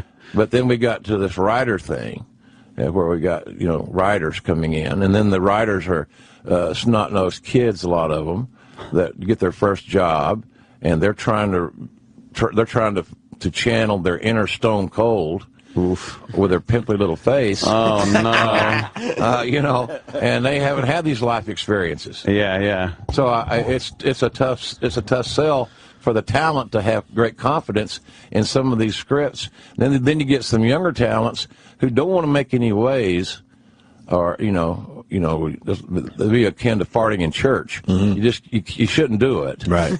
And so they try to memorize on the day of the show their scripts. Oh no! You don't get the scripts. Here's your. Here you go. Work on this tonight, and tomorrow we're going to do Raw. Right. They get it when they get to work. That's crazy. And then you're supposed to be it's able a lot of to pressure. Be good enough to interpret copy. Sure. And be good on live television. To make it sound natural. Yeah. Good luck. It's a tough. CM Punk pulls it off. Obviously, he's real good. Although he's not with the WWE at this time, but yeah, that's a shame. That's unfortunate. What happened? I thought it was a work, but it's real. He's gone. As far I would tell you that if I didn't think it was a work, I'd say, well, I don't know. but I can't. Honest to God, I think he just had it. I think he got burned out. Well, what was his issue? Wow. You think? Well, in my experience, there are two things that guys have issues about. They both start with a C: cash and creative. Mm-hmm. He. That's the other C. The other C word, right? Yeah. No. That's but cash and creative. So consequently, I think he was very disappointed in how his TV persona was being handled creatively. Right. Because I know he made a lot of money. Yeah. But he seems like the type of guy that had a hand in, he could control, his on-air persona a little bit. He's good, man. Yeah. He's really good. He grew up a fan. He came up the hard way. He worked the Indies in these little crap hole buildings, and didn't have showers or whatever. I mean, bad. Just to work. He'll be back. I bet he takes a year, relaxes, and I think he'll be back. He figures it out. Here's going to be the interesting part about that is that the Raw show this Monday is in Chicago, and that's his hometown. Right. And Chicago's one of the great markets. They even gave me a standing ovation when it was announced there I was going into the Hall of Fame in 2007. Right. So if they'll cheer for me, it's like they're going to love their guy. Right. So they loved him, and they adore CM Punk. He embodies Chicago. He's a Cubs fan. Oh yeah. He goes to all the Blackhawk games. The media love him there. He's a single guy. So it's going to be tough to do Raw without him. Or are you saying that maybe there's something they can work out for? I think it's going to be very challenging. The audience is going to take over, and they're going to have chants. We want Punk, Punk, and then their signs that they bring will be very pro-Punk. And I know that I was reading online. Somebody says, "Is it fair that the security at an event recently took my CM Punk sign?" What am I supposed to say to him? Right. I don't know what's fair. I don't know what your sign said. Right. So you just the Twitter thing. It's nuts. We were able to get a few signs into wrestling events over the years. Oh, yeah. Opie and Anthony signs. Really funny. What? I don't know the story. Why did you leave the WWE? It was just time, or? What? Bad question? No. No, it's not. It was a. I just saw you snap your neck towards Sam. What do you got? What do you got? I just think Sam farted. Oh. No, I'm kidding. Nervous. Because it seems to me you I should have said flatulent, Sam. It seems like you have a few more years in you there. I do, man. I do. And I'm working on. I got several projects that I'm going to shamelessly plug here in a little bit. As any, old 62-year-old guy trying to resurrect a career would do. Oh, so it's bad. I'm not. It's not that bad. I was the host of a panel at SummerSlam, and it was the announcement of our new video game, their new video game now, from a company called 2K Sports. Great company, and the video game's really cool. It's a great video game, and I was one of many voices on it. So It was really fun to work on. They had taken it and really refined it.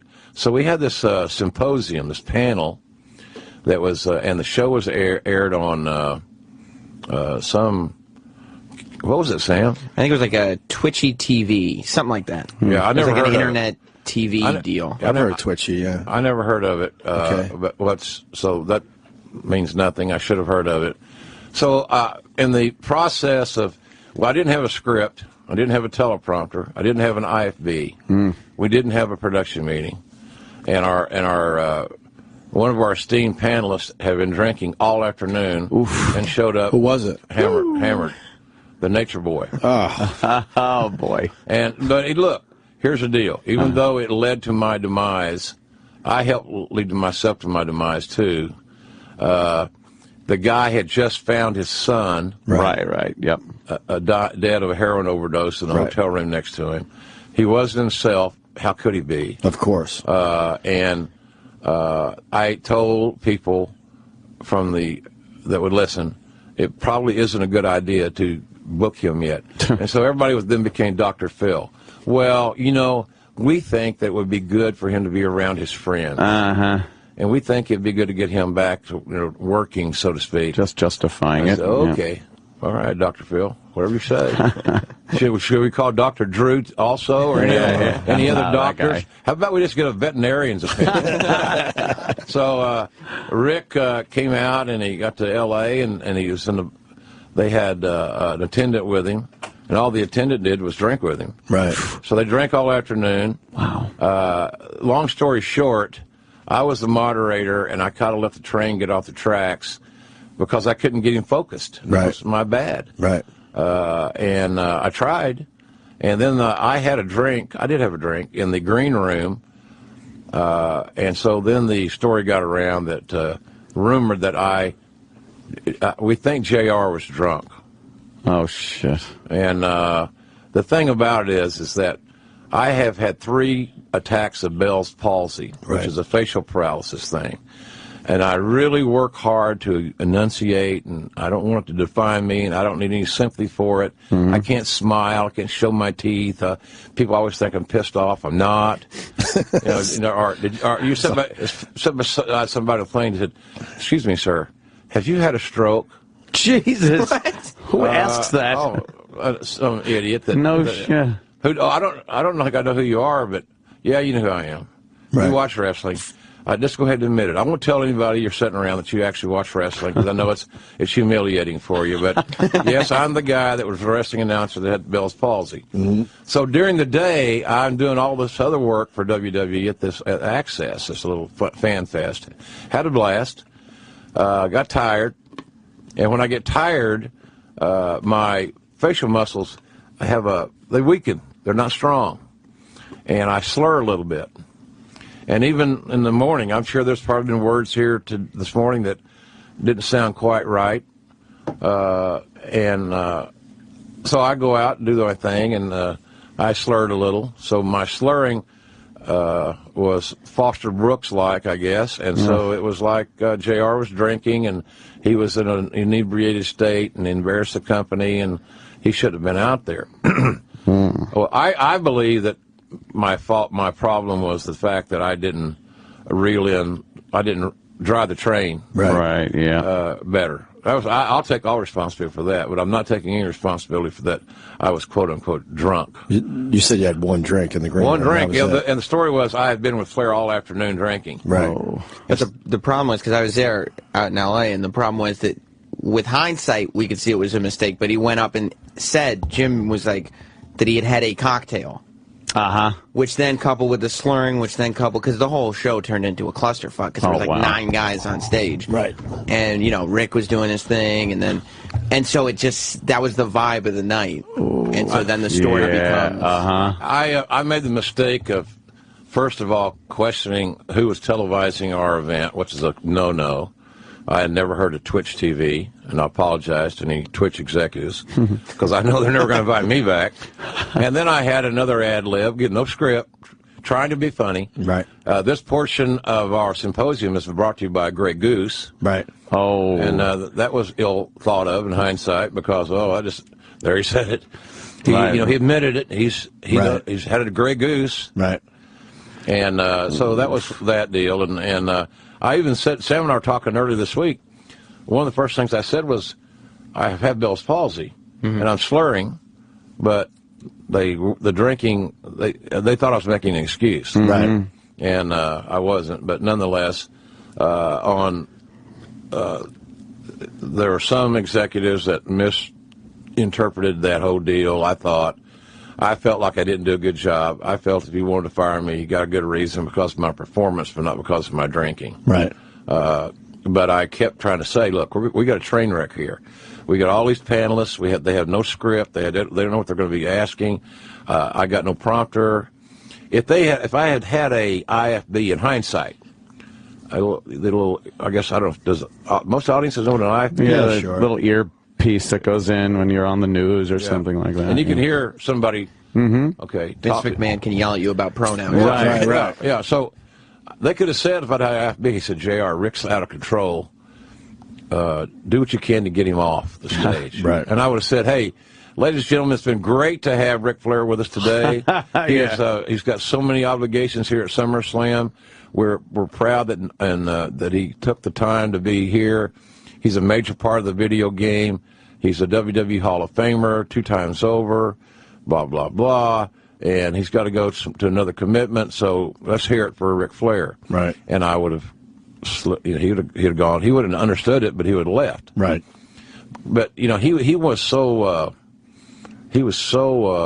out of it that he started talking about taking one of his Hall of Fame rings off and putting on his son's hand an open casket. Jesus. Oh, wow. So he's going over the... Right, Sam? Yeah. So I'm trying to have fun and sell video games and be glib and course. be the point guard and throw the questions to these guys. And I get to Rick and now we're at the funeral and the casket's open and his young son is laying there as a corpse and he's taking a ring off and it's like, oh my God. It was a press event, so they were all trying to, and with SummerSlam in LA, they try to make it mainstream friendly. So they're trying to get these non-wrestling fans involved. Like, look what a big professional deal the video game is. And then this starts happening, and everybody's looking around like... Well, why is that your fault? I mean, come on. So I just take, I take responsibility for it and look back at my tenure at WWE as good. But how did it go down? Then Vince got a hold of you and said, look, we got to move on? That was in August. Right. And I kept doing my projects. I was working with the developmental guys in Orlando, the Performance Center. And I really loved that and evaluating talent because I'd had a little track record and signing some pretty good guys and enjoyed the process, enjoyed meeting the young people who just wanting to live their dreams, and I thought that was pretty cool. Same thing I did when I was young. I wanted to be in the wrestling business. Right. So they called me and said, Vince wants to meet with you on Wednesday. And it happened to be Wednesday, September the 11th. Oh, great. So, and to fly to New York. And my wife said, well, God bless her. She's been wonderful. She says, well, he just probably wants to tell you you've been doing a good job. I said, yeah, he's really known for flying guys from Oklahoma to Connecticut to give them the old attaboy. Oh, boy. You just knew. I knew that the hallways are probably going to be lined with Oklahoma-colored Boomer Sooners, streamers. And they may play my theme song or have a marching band. And so I said, honey, he's calling me up there to fire me. Oh, my God. And she said, no, you always say that. You always say, I said, well, that's the truth. Wouldn't you rather get fired on the phone at that point? Yeah. We once got fired that way. Like, they made us go all the way to Boston, big conference room, just to fire us. I'm like, you could have just called us. A horrible drive back or flight back. Why have you fly all the way in to get fired in person? So I got let go, and we basically positioned it as a retirement. And but and this is what people are going to probably roll their eyes at, and I can tell you it's the truth. I had been approached by that point because I wasn't on TV a lot, if hardly at all. I filled in for Lawler when he had his heart attack in Montreal and almost died. Right. I did a little fill-in work. I love going to Orlando and doing that developmental stuff, but really my job was kind of winding down at that point, but I had things that I was really interested in doing. Right. I had gone last summer and done this spoken word tour, they call them in the UK, these little one-man shows, and not knowing if I was going to like it or be any good at it or if it even sell a ticket. Hell, I didn't know. It might be just me and, the 3 Brits. And we just sit together, and I get to know them by first name, and we'd have a little show and go about our business. So this promoter wanted to bring me over, and he did, and I did a show in London, Cardiff, Glasgow, and Manchester. And the 3 of them, small rooms, 3 to 500 seaters, little theaters. 3 sellouts, and the one that didn't sell out in Manchester had the most people. But we were up against the Manchester United football game in town that night. Good luck. Good luck with that, right? Yeah. But that still did a really great house and made more money for the promoter than the other shows. So I said, well, we did sell tickets. We did well. If we don't overbook ourselves and stay in a nice room, I think this thing's got a chance. So I come back and I want to do more of those. And I had to go through all kinds of stuff to get that approved, the channels and WWE, because it was an employee doing his own gig. Right. And then I wanted to get into podcasting. They weren't doing podcasting, but again, you're an employee. You got to go through all the channels, and it gets a lot of cooks in the kitchen. Don't have to tell us. So I was ready to do something else, but to be honest with you, I've been with them so long, and I had so many friends there, and I still do, and they really helped me get financially secure. Right. I didn't really know I didn't have the balls to go in and say, hey, look, I want to leave. Right. But this came along, it worked out.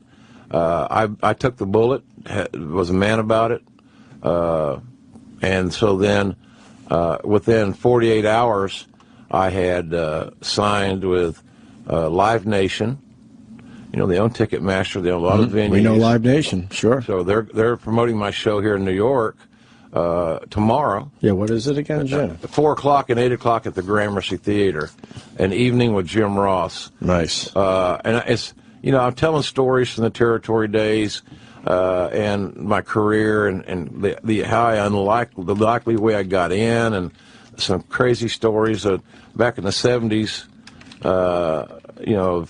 sex, drugs, and rock and roll. There was no athletic commissions. It was just Wild West. And Mick Foley's going to join you Saturday. Saturday night, he's going to show up and do the Q&As with me just for the heck of it. And so then I want to do these one-man shows. Then the podcast thing. The radio pioneer Norm Petitz, created Westwood One. And he sold it for a nice chunk of change. A couple bucks. Yeah. Made a few bucks off that. Yeah. Norm is a unique guy. He's got those 4 court side seats at the Lakers, and, he's a player. Right. And really a cool guy. So he started a company called Podcast One.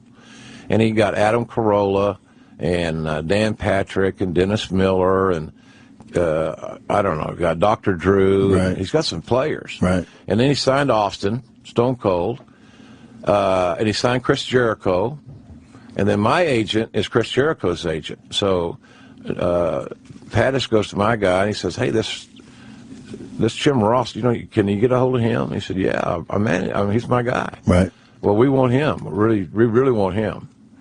So Now you're podcasting. I started podcasting. My second podcast came out Wednesday, and it was #1 in the sports category in the United States, Canada, the UK, Australia, and Ireland. Not too shabby. Where they speak English. Right. Yeah. Better than I do. Right. An Oklahoma boy here. So, and then... How do they get your podcast? They can download it free at podcastone.com or iTunes. Okay, great. And it's called the Ross Report. Right. Nice. That's catchy, huh? Yeah, that's perfect. Do you talk about the Owen Hart thing?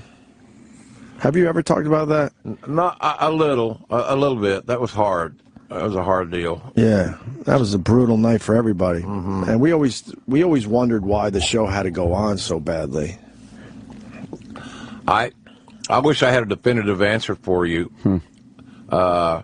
I think this, and I don't know if the fans are people in general that wanted it stopped. Right. May not buy what I'm selling. Right. but I don't know the exact answer. I'm going to give you what I think, what I feel. Gotcha. We didn't have a contingency plan for something like that happening. It wasn't like, okay, we need to talk about everything about the show and in the production thing. Now, what if somebody dies? Right. You just don't. Yeah, you don't think it. No. Of course. And so we didn't have a contingency plan.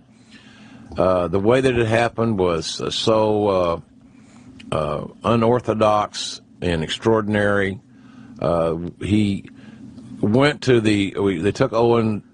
I was sitting there at my ringside, and I'm looking at the monitor because we're in a video package, and I got to react to the video package right when we come out of it, and so I'm kind of watching it, and I'm hearing it in my cans, and then my peripheral vision, he comes in my line of sight. Wow, just, like you drop a rock, right, and. So he bounced, and I'm thinking, my God, what happened?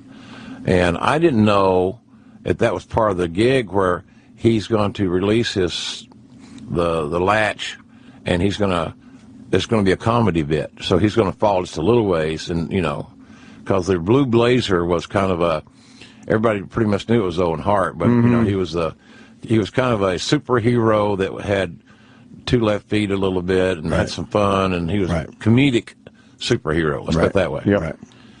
And then Lawler got up because we're still in video package, ran over there, and Lawler came back, and he was white as a ghost. Wow. And he didn't say anything. He just looked at me and shook his head.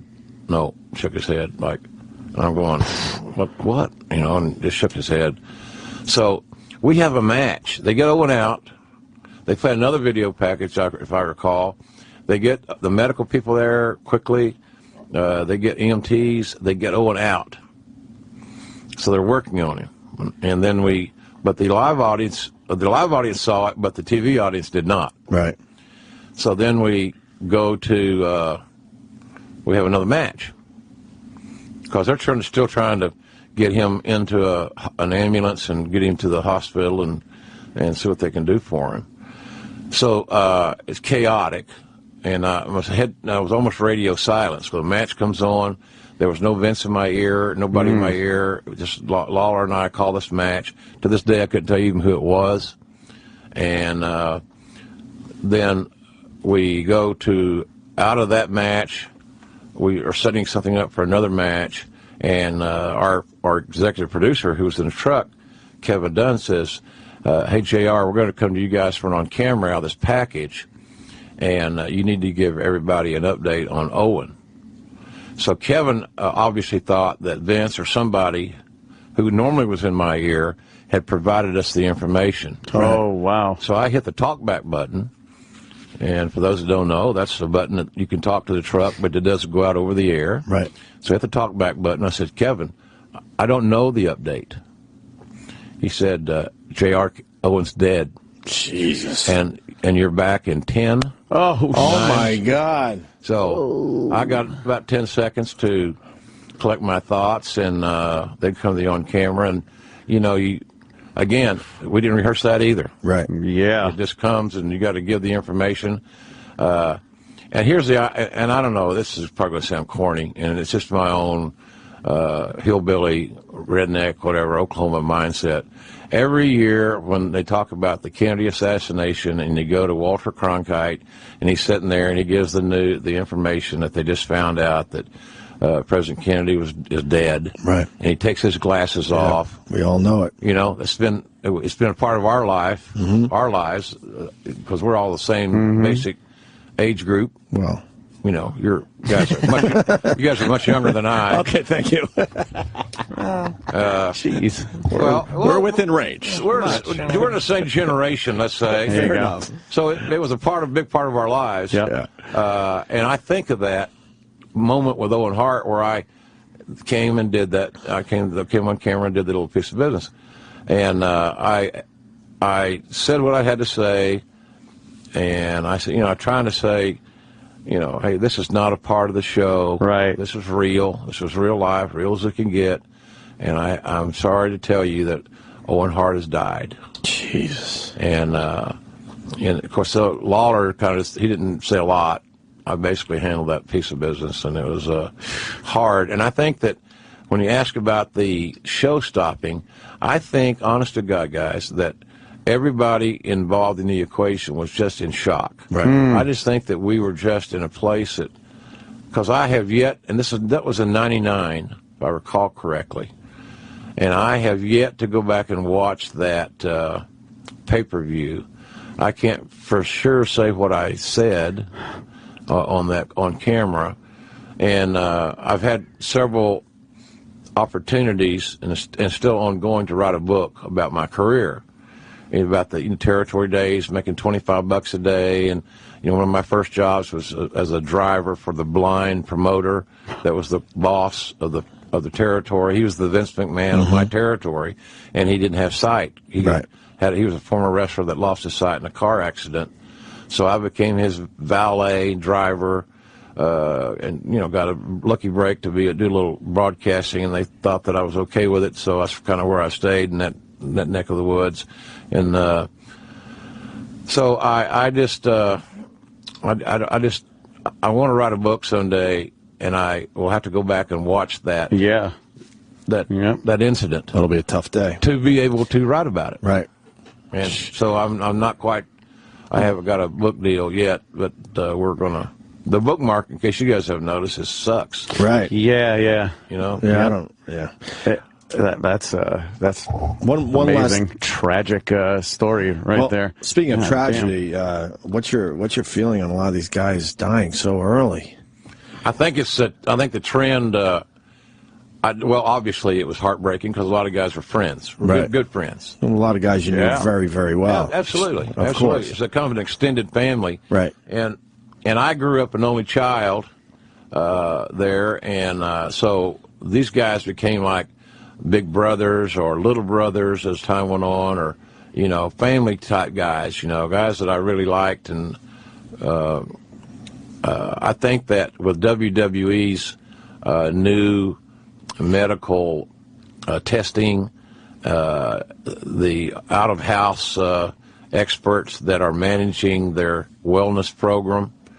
To give you an example, if someone has trouble sleeping, just give an example, and they are prescribed Ambien, right, or any sleep aid, from a pharmacy, through a doctor, obviously, and they get drug tested, and they have more Ambien in their system than their prescription calls for, they're suspended. That's a violation of the drug policy. It goes without saying, the street drugs, whether it be, whatever, street drugs, right, and that's a no-no. The anabolics, no-no. And the thing they've added is that they've added concussion testing. They've added pulmonary cardiologist, the heart. It's a real extensive test. Right. So they figured it out, obviously. They got a better system in place. But why in the old days? Is it just the grind of the road and putting your body through that leads these guys to maybe doing some stuff they shouldn't be doing? Or I believe it's a lack of control by the guys. More. I have a hard time blaming the business and the company on somebody that likes to get high, right? And someone that have doctors. Some doctors are just as guilty as the talents because they become fans, and and they were in a position to give the talents anything they wanted. It happened to Elvis, right? Of course, he had a friendly doctor, a good doctor. And how many friendly doctors you think are in L.A. right now taking care of Hollywood people? I don't know what made Lawrence Taylor become a guy that really, really liked cocaine during his NFL days. I don't know. Was that a New York Giants problem? Was that an NFL problem? Or was that LT's problem? Right. So I think a lot of it is the lack of discipline and self-control by talents. I think that the testing now is comprehensive. They're very keen on the concussion thing. The other deal is that it's handled out of house, so I've been to events where somebody says you can't dress in that room this trip, and I say, how come? He said, well, we just found out that the drug testing people are coming today, and they're going to use that room to get their samples. Right. Okay. I said, when did you know that? I said, today. Right. So they drug test randomly, and here they are, and everybody gets drug tested. Right. And so that's a good thing. And the other thing the WWE has done, I think, is really magnificent. And it sounds simple, but why didn't you do this before? They have 2 full-time physicians that travel with the guys on all the tours. So at every event, there is a licensed physical trainer, and there is a medical doctor on call, on staff, there present. Hey, if Lawler, if the WWE doctor had not been sitting at ringside where they sat during the matches, when Lawler lost consciousness and had the heart attack, he's deader than a hammer. Right. Yeah. He don't make it out of Montreal. Right. Because he was pronounced clinically dead for like 10 or 12 minutes. Jesus. As they tried to get him the paddles and all the stuff in the back. So he was, but that doctor being there saved his ass. He needed someone there immediately. So they've done his only hope. They've done a real good job with that. Yeah, they figured it out. Yep, they figured it out. And I think another thing too, you guys probably in your career have known some of your peers in radio that had a just great talent, but they had no self-control. They had no discipline. And demons. Yeah, the demons killed their career. Right. So is that radio's fault? Right. You know, I don't. Right. I would say no. What's the Montreal Screwjob? Pat in Buffalo wants to talk about the Montreal Screwjob now that it's out in the open. What is the Montreal Screwjob, Sam? Well, that was the Bret Hart Shawn Michaels match that went awry without Bret being filled in on the finish. Oh, right. Of course, which led to the punch. Which led to Vince McMahon getting, and that classic clip of Vince took a nice punch and then staggered out of the locker room. That was a surprise. Right. Yeah. That we weren't aware of that deal, the Lawler and I was the VP of Talent Relations, so I was going to have to handle all the aftermath of that with the talents who were, who can we trust and what happened and all this other stuff. So right. It was a bad day at the office, to say the very least, and there was 3 tumultuous days. Another thing, wrestling fans are so passionate, and that's a good thing, good and bad. They're never going to forget it. Right. Still around. Oh, yeah. Boy, is it. Sam is asking us about the Vince story. Molly Function story. Yeah, I don't know this one. Well, that's a good one. Vince is a guy that he has a great sense of humor. He won't like me saying this, but he's really just a refined, rich redneck. He's grew up in North Carolina. I think he had like 5 stepfathers. Vince McMahon, his senior. I don't know if he's really senior. I think that's a misnomer too. Vincent J. McMahon, the wrestling impresario of the East Coast, was Vince's father, and Vince's mother and he didn't coexist as a couple too long, and then she had, I think, 4 or 5 more husbands. Wow. So it was he grew up in a real, for his credit, a tough environment, and where his dad, his birth father, sent him to military school, and while in military school he got court-martialed and kicked out of military school. The only student to ever get court-martialed in military school and asked to leave. So he was a little rebellious, shall we say. But he loves humor. He loves to laugh. And we have this, one of our Hall of Fame guys, one of the Briscoe brothers. The fans down around the world are going to know, especially in Florida and places. Jerry and Jack Briscoe were Oklahoma boys, made good, a lot of money, bought a lot of real estate in Tampa. Wrestling careers were great. But Jerry's got a very weak stomach. A quick example, then I'll tell you the Vince story. Quick example. Jerry and I are doing TV with the crew in Glens Falls, New York, about this time of the year. It was colder than a witch's tit. I mean, it was bad. So we stop at whatever's open, meaning Denny's, go in and get a bite to eat after the event. And so I get in the car. He's driving. I'm sitting in the shotgun seat. And so he gets out. He gets in the car, and the wipers are frozen.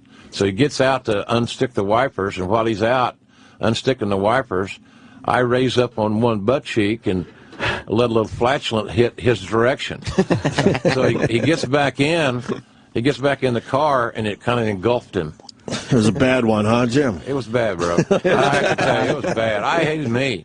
That underwear never made it home. I destroyed the underwear. I left them in the hotel room for the maid. But he got sick. Because of the fart? Yeah, and started hurling. He got the door open and leaned out the car and was just regurgitating profusely everything he'd just eaten in Denny's. Right. So there went his Happy Meal, or whatever the hell they have. Yeah. You know, just nickel pancakes or something. So everybody knows that Jerry has this weak stomach.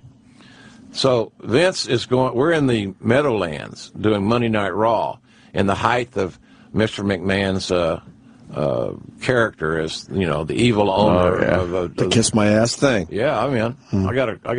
I'm a member. Yes, that's right.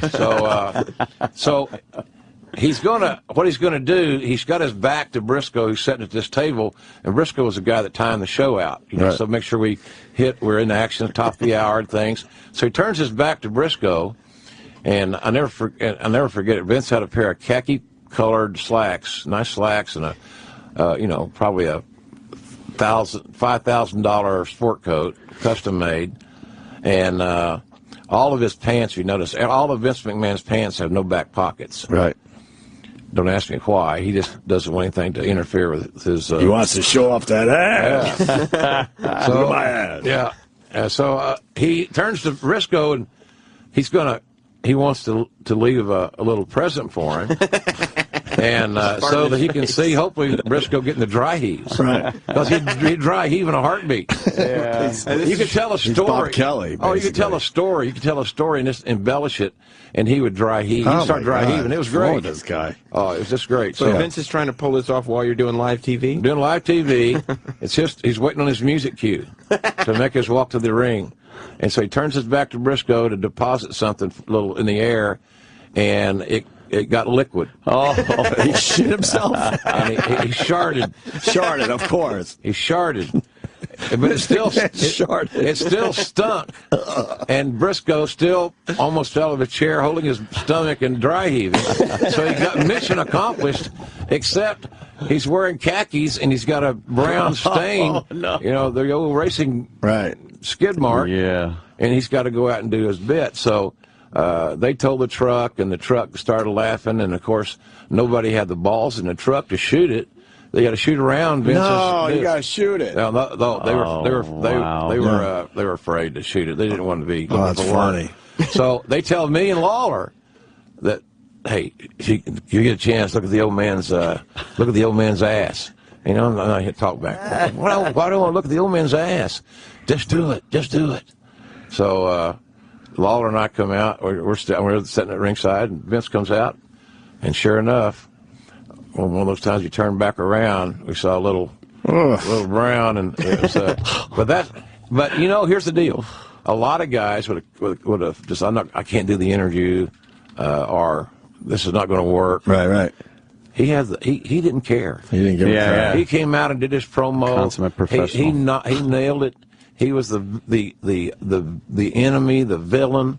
It was awesome, and of course the cameraman shot around his malfunction, and it was just crazy. That's him. That's funny. He's what match was that? So people would know. So we can look it up. Yeah. It'll be on the WWE Network, which is now launched. Right. Launched this Monday, and that's a bold thing, you know.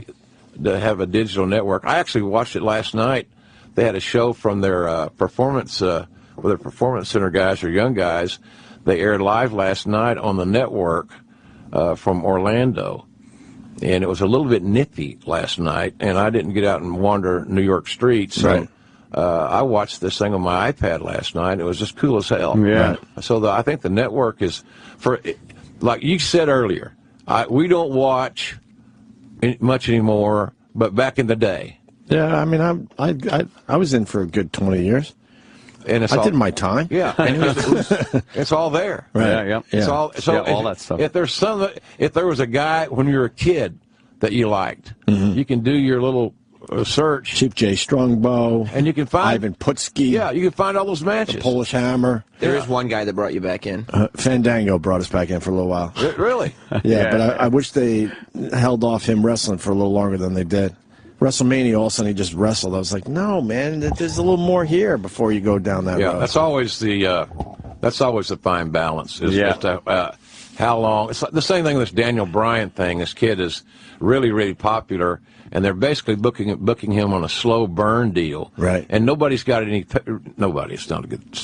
Many people have no patience. Right. And they want him to be made whole right now. And I've always said, if you're going to give a guy that memorable moment, it's got to be at WrestleMania. Right. So getting to WrestleMania as this underdog, overachieving, very talented, undersized guy, and let him leave there at the top of his game, i.e., why couldn't he leave there as the WWE World Champion? Right. And you would now you've made it. You've brought the thing full circle. Yeah, you brought it all together. And you created a new star. Sure. But they got a lot of new guys. I think they're going through kind of a transition period right now. So, of where a lot of new guys are getting close to getting a lot of carries in the game. Right. Well, listen, we got to head to break here. This was great, Jim. Thanks, guys. Jim, thanks for coming in, man. Well, Jim Ross, you got JR's BBQ on Twitter. You got the big gig Saturday night, and McFoley's going to be at the Late Show, right? So you're doing 2 shows Saturday night at the Gramercy Theater? I'm doing a show at 4 o'clock at the Gramercy, and I'm doing another one at 8. Okay. And the shows consist of a little Will Rogers. I asked somebody the other day, I said, I'd like to be the modern-day version of Will Rogers, and the writer was young and had not one clue who Will Rogers was. So I've got to come up with a better example. Right. So we'll tell some stories. We'll get into a no-host-barred Q&A. Then we'll do, for the certain ticket holders, we'll do a meet and greet. Cool. It's pretty straightforward. Look, I'm not overthinking it. It's not going to be overproduced. The Rockettes won't be there. There's not a warm-up act, a magician, or a unicyclist or anything, It's just me. Great. So, An evening with Jim Ross. Yeah. And then also, of course, the podcast on Podcast One. You just started that up. Podcast One in iTunes. Good deal. And it's called the Ross Report, if you're looking for that. Very clever. Great. Jim Ross, this was a pleasure. Thanks, you got to come back and see I us. signed the deal, too. Last thing. Happened? Fuck Larry King here. Simon and Shifter. That was a good out. I got a good story on Larry King, but I'll tell you off the air. Larry does our show. We like Larry. I do too. Did he shit his pants? No, but I signed a contract with Fox Sports. Yeah. So I'm going to become a columnist, and one of my first assignments is to write a 3-part series on WrestleMania. Great. For Fox Sports, and that may lead to some other things. 30 years. Big MMA fan, and I like football. Right. But I'm still marked with that pro wrestling brush, and so I told him, I said, I've leased my condo in Uranus, so I'm back in Earth now. I think I could probably fit in someplace. Yeah, I'm sure. I don't doubt it. All right. Jim Ross, everyone. Thank you, Jim. Thanks, guys. You're the best. All right. Thank you. Welcome back to Cock Talk. I'm Mistress Vixen. Today, we're talking about your first man-on-man experience. We have Mars on the phone from Puerto Rico. Mars, talk to me, baby. I'm a changed man as of yesterday. Yeah, I'm a fucking changed man. I'm not the same. Mars, I see here you had your first gay experience last night. Yeah. Yummy. So tell me, what was that little asshole of yours like before the big night? My shit is so tight, man. I guess I'm anal retentive. It's so tight. Sexy. And what was going through your head when you whipped out that big dick? He tells me to lie down on my left side, and I'm facing a particular direction. And then he pulls his apparatus out. I'm like, hell no, that shit is not going near me. Sure enough, He goes behind me. How big was it? It was, I swear to God, about 2 feet long. Ooh, you're a spicy little bitch, aren't you? And what did he say before he put it in you? Did he ease it in? I'm just feeling for a second, and all of a sudden, this motherfucker all the way in my ass. Oh. Ooh, you lucky little taquito. Tell me more. He goes like this. Come on, buddy, help me here. Work with me. Let me do my job. What was that job? Open my ass. I don't know how you guys do it. Just letting that rainbow-striped freak flag fly. Come on, alcohol. This all sounds so dirty. How'd you get cleaned up after? Did he do it for you? Yeah, he cleaned it afterwards. No, he did it afterwards in front of me. No, he did. Ooh, how did he do that? What is it, toss salad? You can toss my salad anytime. Ooh, he licked your asshole clean with his tongue? Exactly. My God, Mars, you are so naughty. Any guy would be lucky to go south of the border with you. This is our secret. Don't tell anybody. What I wouldn't give to have a dick sometimes. Well, tune in next week when Cock Talk returns, and we talk to guys about their first time with a down low brother. Mars, I bet you have a story like that, don't you? Yeah. Ooh, you little Spanish fly, you've got me all wet. See you next week for more Cock Talk.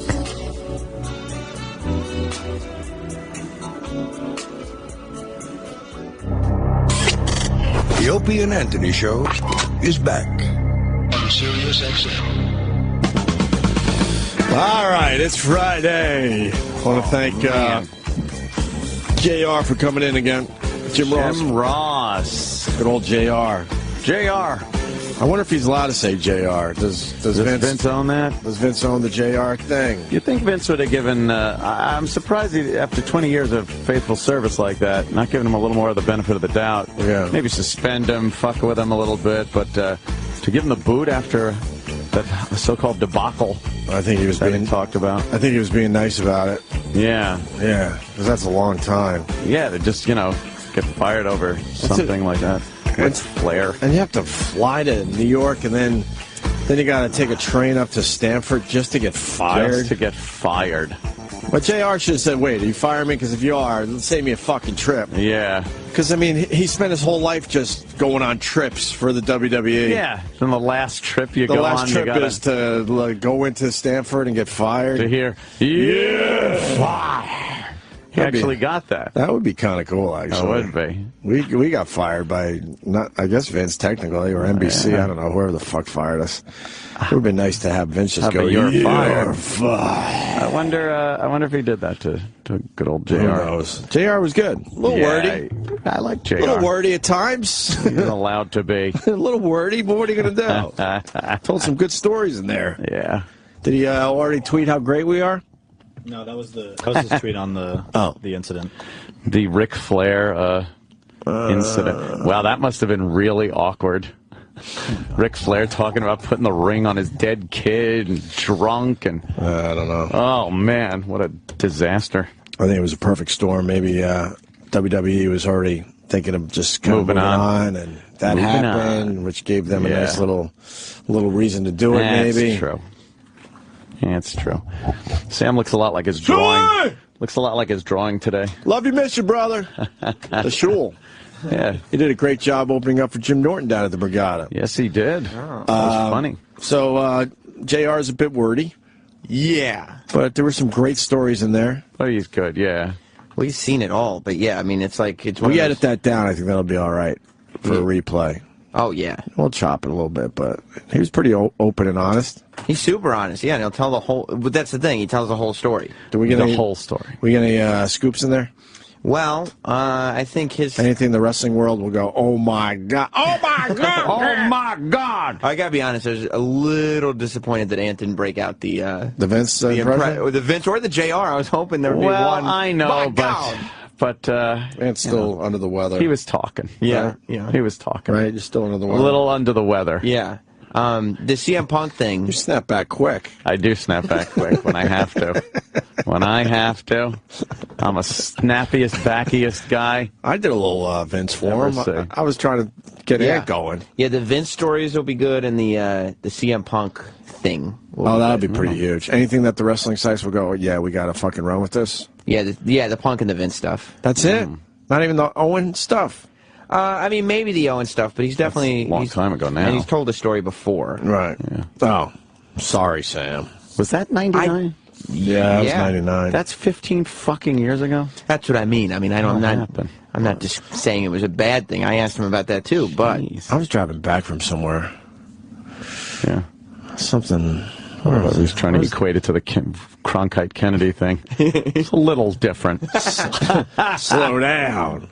No, JR was great. Yeah. His one-man show will be good. I like that guy. He's a good guy. If you got 4 hours to kill. Well.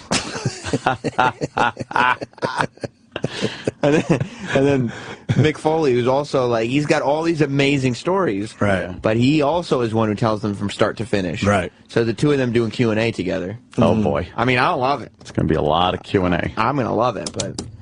you were at that Ric Flair thing? Yeah. Was it as bad as it? It was really bad. It was really bad. Like, were you cringing embarrassed? Yeah, and I was there with Jess, and I knew it was bad. Well, she was cringing embarrassed because of her husband. Right. She was like, "What are they talking about?" Oh no! And like Ric Flair, like JR said, he brought up his son, and then he starts like, "Why do you drag her to those things?" Right? Well, we were in Los Angeles. Yeah, but can't you just go, "Hey, here's a few bucks, go to Rodeo Drive or something"? No, we were there to. Why do you drag her to wrestling events? Because she had to film all my interviews. Right. Jeez, you turned your girl into your cameraman. Oh, that's horrible. Jeez. We got a good video with CM Punk where he's just berating me the entire time for. Well, he should be. Jess being behind the camera. Was he trying to make moves on Jess? I don't know if he was trying, but then he lifted up his shirt at one time to show like a terrible sunburn, and it was like just abs. There's abs and you could compete with that, right? Keep depending on that sense of humor. That'll do it. E-Rock's going to have something for the show in a few minutes, supposedly. Ooh. It's the first time ever. Supposedly. Right? Yeah. We also just saw the snot video, but that's a visual, but everyone just terrible. Got grossed out. It's kind of a cute news girl, and snot drips right out of her nose. She's not that cute. She's kind of cute. That's kind of cute. She's all right. She's all right. You guys, I know. You guys got to up your numbers a little bit. No, that's why I didn't say she's amazingly hot or anything like that. I said she's kind of cute. I even said kind of. She's like a 5.5 tops. Where's she a reporter from? Give her 6. Oakland, so I get California. Right. And she's the one that has to suck snot back up into her nose. Into her fucking mouth from her nose. And why is her nose running like that? Because it doesn't sound like she has a cold or anything, and then it's really liquidy. A little Coke. Snot is a bit more, viscous. Viscous. Yeah. Yes. This was thin. And it just kind of fell out of her nose at the end of her report, so she went, uh-oh, and just sucked it into her mouth. Just gobbled it right up. Yeah. Make Gerald Briscoe puke. Oh, that's disgusting. Right. So, I guess most people have seen this by now, so there's no reason to redo it. Yeah. A little embarrassing YouTube video. Right. Good luck with that. Freaking government. God. You know that couple who found the 10 million gold coins we talked about the other day? Yes. Government's already looking for their taste. Already. They basically want half. They want half even if they don't sell them. Half of what then, if they don't sell them? The coins themselves are worth, what, $23,000 if you were to spend it? If you were to spend it, or if you were to melt it down? If you were to use the coins as is, like go to Walmart, fucking Target, whatever, and said, hey, I'm paying with these old coins I found in my backyard. Like it's a buck? I heard it there. It's only like $20-something thousand, but they're in mint condition, so for collectors, it makes them way more valuable, where some of these coins individually could fetch like $1 million. Right. Which, adds up to 10 million. So the government already thinking, all right, if they're worth 10 million, we want 5 million. What about the price of the actual gold itself? But that just doesn't seem ounce? That doesn't seem right, unless they maybe spent the money. Yeah. But the government wants the perceived value. Value. Like if they went to auction with each coin individually and got like $10 million. But can't you just tell the government, look, I'm not a collector. I like these coins, and I'm just going to keep them forever. And I'm going to keep them, and they're actually worth $23,000. I don't know. Or whatever the number was. I believe it was something in the 20,000 range. You can almost say that about money, too, though. Go like, no, it's my cash, but I'm going to make wallpaper out of it. I'm just going to tack it to my walls in my room and not use it as money, Mr. Government Guy. So you can't tax it. No, I understand. But this doesn't seem right. It isn't right. Point. They find fucking gold on their own property from the 1800s. Right. And the government instantly steps in and wants it. And wants the value of it. Not what it actually is. Right. Because can you argue? I feel like if you got a good lawyer, you could argue that point. Probably could. Like, who's to say that I'm going to sell them as collectibles? You know, I like it just as regular money. It's a value. There's a value to it. I'm going to put this in a safe deposit box. I'm going to save this. I don't think it has anything to do with your intention. It's whatever the value of it is. And that's what you got to pay taxes on, which is fucking ridiculous. This just seems a little strange. I know. Especially when you just turn around and go, look, I don't have this as a collectible. Yeah. You know what I mean? I don't know. The fucking hands that are in your pockets, your wallet, your bank account, just fucking infuriating. Yeah, I'm taking all my money out of my savings account. Is that it? Yeah. Mattress? No. Houses. Just buy houses. Lots of houses. It's like Monopoly. You're like Monopoly. I was going to buy a whole bunch of houses. There you go. Because at least you could see a house instead of a dumb number in your savings account. That means nothing. You probably make money better than a stupid bank account with no interest. You know, I have a mortgage where this bank needed me to put money in their bank, and then they take it every month. So, that part of my brain doesn't work too well. So all of a sudden that bank account went down to zero. Uh-oh. So it was a big to-do because it's not my bank. They forced me to put money in their bank just to have a mortgage with them. So I went in there, and the guy, I went in there with a huge check to now cover for the next year or whatever. Sure. And the guy's like, well, you really want to put it in this account to get interest? I'm like, to get interest? Yeah. To get what? $100 for the year? Right. Or whatever it would be? There probably would be less. I don't think less it would be than 100. Yeah, we're not talking a shitload, just enough to cover the mortgage for the next year. So, what could it be? Maybe $1,000? Maybe? Not even. No way. I don't even think it would be close to that. You're right. When they fucking do that. I just laughed at the guy. Yeah. I openly laughed. He's like, what? I'm like, stop. For what? I go, you guys don't give any interest anymore. It's not. Yeah. It's not really worth it. I said, I have to do this because of the mortgage I got. I said, I wouldn't put money in your bank or any other bank at this point. Why would I? Me.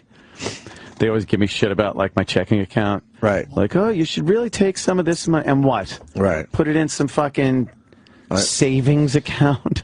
And I love learning about new scams. So I missed my February payment. Okay? Uh-oh. And when you miss, it's $35. Oh, boy. But I reset up the whole thing. I'm good now, right? But no one told me that I'm going to be missing every month as I move forward. Because technically I've never paid February. So they're going to pull for March, but that's going to be pulling for February. So now the March payment's going to be late. But I wouldn't know that. You better so not then do that. And then it'll be like that every month until your credit rating is 0. Right, until I discover, oh, what the hell? Because no one told me this when I was resetting it up. Yeah. I just happened to ask somebody about something else, and they said, no, you still have to pay for that, or you're going to be docked $35 per month. Every month. And that's how they get you. I wouldn't have known that. I figured the money's now in there. They could start pulling again. They don't look at it that way. They're like, no, you never paid this. You have to tell us that you're now paying that. And we'll as we go forward, keep taking you're money good. from you. Right, but I'll be a month behind. You should automatic transfer from your bank account into that account every month, and then you're like, oh, what the? What are you going to do? Don't we have people for that? Someone get on that. Gold coins. Now the government is trying to say they're part of a stolen coin. Wait, this guy has more on that other story. Ron in Hartford. Ron. Yo, guys, what's up? Hey. Yo. Hey, yeah, I heard on the news the other day on the radio that the government's also trying to say now that some guy back in like 1900 or 1901 stole a bunch of solid gold coins from the San Francisco Mint. Right. And they're claiming that this is part of that stash they never recovered. He buried and they never recovered it. So now they're probably going to just try to take all of it. Whatever happened to finders, keepers, losers, weepers? Right. Yeah, you try that with the Fed. They don't like finders, keepers, losers, weepers? I'm a big fan of finders, keepers, losers, weepers. All right, Ron, thanks. I did not know that. Let's say hi to Paul at Freehold. Paul. Hey there, Paul. Hey, guys, how you doing? Did that guy have it right, or you got more to add? I have not heard that, but the actual story on the gold is it's about $27,000 face value. Right. And with gold about $1,320 an ounce, it's about a little less than $2 million in gold value. All right. As you said, the other $8 million is the collector's value. Right. Now, everyone in the gold community, everyone in the coin collecting community thinks these people should have dummied up. The coins have already been graded by PCGS, which is the leading grading company. Okay. So there really are some rare coins out there. Okay. Like there's some, I think it's 1866 San Francisco Mint no motto coin, which is like one out there. So what they should have done was just had these coins graded and just sold them off piecemeal, and no one would have been the worse for the wiser. But what they did was they got graded as a collection. They went to PCGS and they told them the story, and there's a special label that's on the coins. It's a yellow label that makes it what's called a hoard. So coins from this group get an extra premium. Right. So these people were being a little bit greedy in what they did, and they should have flew under the radar and just had it done every once in a while. Yeah, I think the first mistake they made was telling someone about this. Telling anybody, right. How about you keep it under your hat, literally? I agree. That's what they should have done. And you knew people were going to come. We're going to come up with a story. Oh, it's mine. Right. There was a story out there. Someone said there was mineral rights. Well, that doesn't apply because mineral rights has to be naturally born from the ground. Of course. And these obviously were not. Right. Now, Buried. I still haven't heard anything about the government coming up to them yet, asking for money. So I don't know where all this information is coming from. I think you ask Bill Devane. Yeah. Just ask Bill Devane. He'll tell you. He knows that shit. It's in your safe. But I mean, what's now? I just feel like if the coins are actually worth $27,000 face value, then that's what they get taxed on. Then Whatever. tax them for that. But they want actual value. The great Colin Quinn is on the phone to, I'm sure, beat us up about something. Hi, guys. I'm prepared, though. I'm prepared. For this call, ever since the beginning of the week when you interviewed Ted Lange.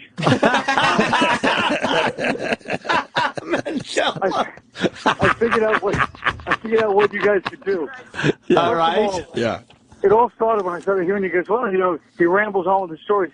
Right. That's when you guys have to cut him off. Well, it's hard sometimes. We had a tough time doing that today with Mr. Jim Ross. Jim Ross, exactly.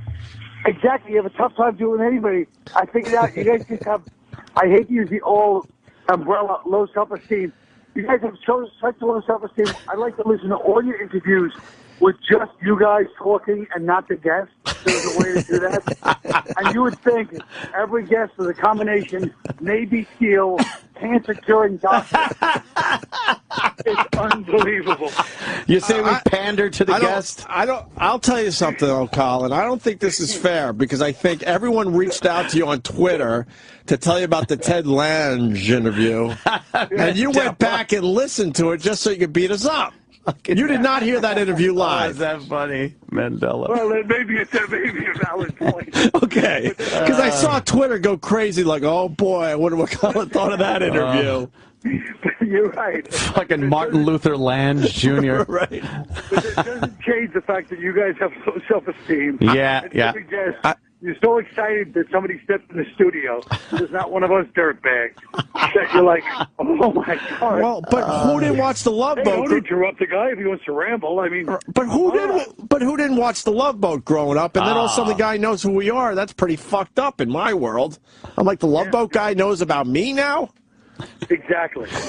Exactly. That's the problem, right? That's the problem. I had every intention of beating the crap out of him because I thought it was going to just be like a goof thing. Yeah. But then I don't know, man. He was seemed telling like some a good nice old enough Hollywood stories. I know. I'm going to say you should beat the crap out of the guy. Just kind of tighten up their stories a little. Just tighten it up a bit. I'm just saying you guys are, no, I don't even think that's, I don't even think that's, I think it's a mental thing. It's that you guys are still two little Long Island boys that are so privileged to have a bunch of idiots from show business coming to your studio. Well, you're not wrong. These critiques from Colin, man. Oh, they're brutal. They're brutal because they stay with me. Honest. They stay with me from guest to guest. And you know there's a lot of guys out there now like, yeah, that's exactly what I was thinking. Oh. You tell him, Colin. The funniest part is that cocky Sam, he could have, like, he could have the president on. He's like, so anyway, like he feels entitled in his soul. That's true. He feels like, Yeah, like I belong here. He's doing them a favor. Right. Yeah. Sam on his damn show acts like he owns the world. Goddamn kids. Yeah, what are you going to do? He's just too young and snot-nosed to know the truth. He's not beaten down yet. So what are you supposed to act like then? What's that? Somewhere in between. Humble, I guess. No, I'm saying he's supposed to act like Sam. Oh, Sam fantastic. He owns the goddamn world. That's what he's supposed to act. Oh, yeah. Fuck. I didn't know that. I just want to be nice to the people. Sam has self-esteem. Well, he's like, yeah, this is my radio show. Oh. I don't know. How do you stop JR in the middle of a story to try to move it along faster? Right. You got to give him... I don't know. Got to allow him a little extra time because he's got the Bell's palsy. Can't have him leaving here feeling bad. I just figure it takes him longer to find his way because of the Bell's palsy. I didn't think no mental disease. No, you didn't think they were long, Call? Well, I don't think they were that long. And also, that's the other thing. I think you're so afraid of the power you guys have where you could turn on somebody and destroy them. Yes. So you have to keep yourself, you know what I mean? Yeah. Well, I feel like we can't start because we open up that genie bottle, we're going to go nuts and just start destroying people. Yeah, keep it. Maybe you're wiser than I'm giving credit. Yeah. It's not fun to be nice. The old days we didn't care, but now we learned over the years when you beat up one guy, then that means 10 other guys aren't going to come on your show anymore. Yeah. No, exactly. 100 won't come on. Yeah, because they're all connected with the same publicists and stuff. It's very frustrating. Exactly. Roland comes in all mad. Oh, you ruined it with the publicist. The publicist is next. Now you're not going to get Seth Rogen for 3 years. What? Yeah, what does this have to do with Seth Rogen? What does Isaac for the Love Boat have to do with Seth Rogen? Well, thanks for the creative criticism, Colin. All right, Colin. Take it easy, Colin. Super Show 3. Super Show 3. And it's not going to be on a Friday. We're going to make sure you're in town, Colin. Yeah. All right, he's gone. Super Show 3 is about a month away at this point, right? It's on the docket. It is on the docket? The docket. The docket? There's nothing worse than finishing up an interview, looking at the phones, and seeing Colin Quinn's name down there. It's like, oh. I called him out on this one. I knew how this went down. Yeah. He did not hear his interview, Isaac. No. The fucking listeners they got a hold of Collins, and I saw the tweets. Oh, boy, I wonder what Colin's thinking of this one. Of course. And then Colin went back and actually listened to the Isaac interview. And then gives a shit about it. Right. With that already in his head before he even listened to it. Mm-hmm. So he's purposefully listening for instances where we did that. Yes. All right, Friday is here. Oscars are Sunday. Sunday, the Oscars.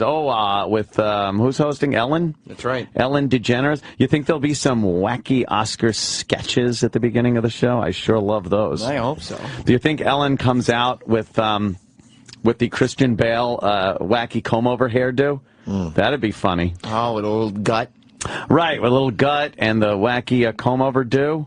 No, she probably will do that. That'll be good. Or maybe they lower her down on cables in a spacesuit, like Gravity. Oh, yeah. And she does something like that. She'll get stuck halfway. Right. And then, what am I doing? And then the music starts and she's dancing in midair. You think she'll come out in You think she'll come out in blackface and get the shit kicked out of her? Right, 12 Years a Slave. They might do that for 12 Years a Slave. How were the teeth in that movie? What do you mean? The teeth were too nice, right? They were too nice, right? Why would they do that? I don't know. They really can't fuck up the teeth in those period pieces. Why? Isn't that part of the period piece? Like, hey, I want to look good. You got to think, if you're a slave for 12 hours, is that the movie? 12 hours. 12 hours a slave? I think it was a little longer. If you're a slave for 12 hours. 12 years, I think. 12 days?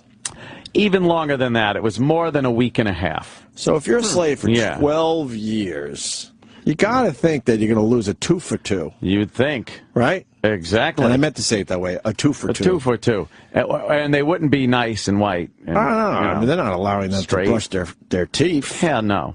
So why do the teeth have to be so nice? What do you think, they're tossing a fucking Oral-B and some nice toothpaste at them? I just imagine if you're beating the crap out of your slave, you're gonna knock out a few teeth somewhere along the way. Oral care is not a top priority. They had beautiful teeth in that movie. I know. Beautiful teeth. Yep. Jealous of the teeth. Jealous. Yeah. Who's gonna win? Who's gonna win? What's the best movie? Best. Let's pick him right now for everybody, because every other radio show does this. Yeah, we might as well. And let's do this. Let's do it quick. All right, so Best Picture, American Hustle, Captain Phillips, that's the boat movie. A boat movie. Dallas Buyers Club, Gravity, Her, Nebraska, Philomena, 12 Years a Slave, and The Wolf of Wall Street. All right, I'm going to do what everyone else does. I only saw 3 of these movies. Okay. American Hustle, Gravity, and The Wolf of Wall Street. I take The Wolf of Wall Street out of it because the movie was a little too long. Gravity was like, after a while, it's like, all right, whatever. So I'm going American Hustle for the win. For Best Picture? Best Picture. Mm-hmm. Yeah. I might have to agree with that. See, and I didn't even see 5 of the movies. Now, is this your pick or your pick to win? Meaning, do you think they should win or do you think they will win? They will win. I don't do the... these are the winners. Okay, they will win, but what I want to win. Right. That's exactly it. Yeah.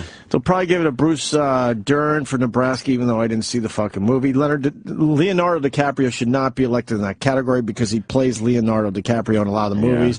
And he does that very well, don't get me wrong. What about but there's no fucking range in Leonardo DiCaprio's acting, I don't think. I really don't. Yeah.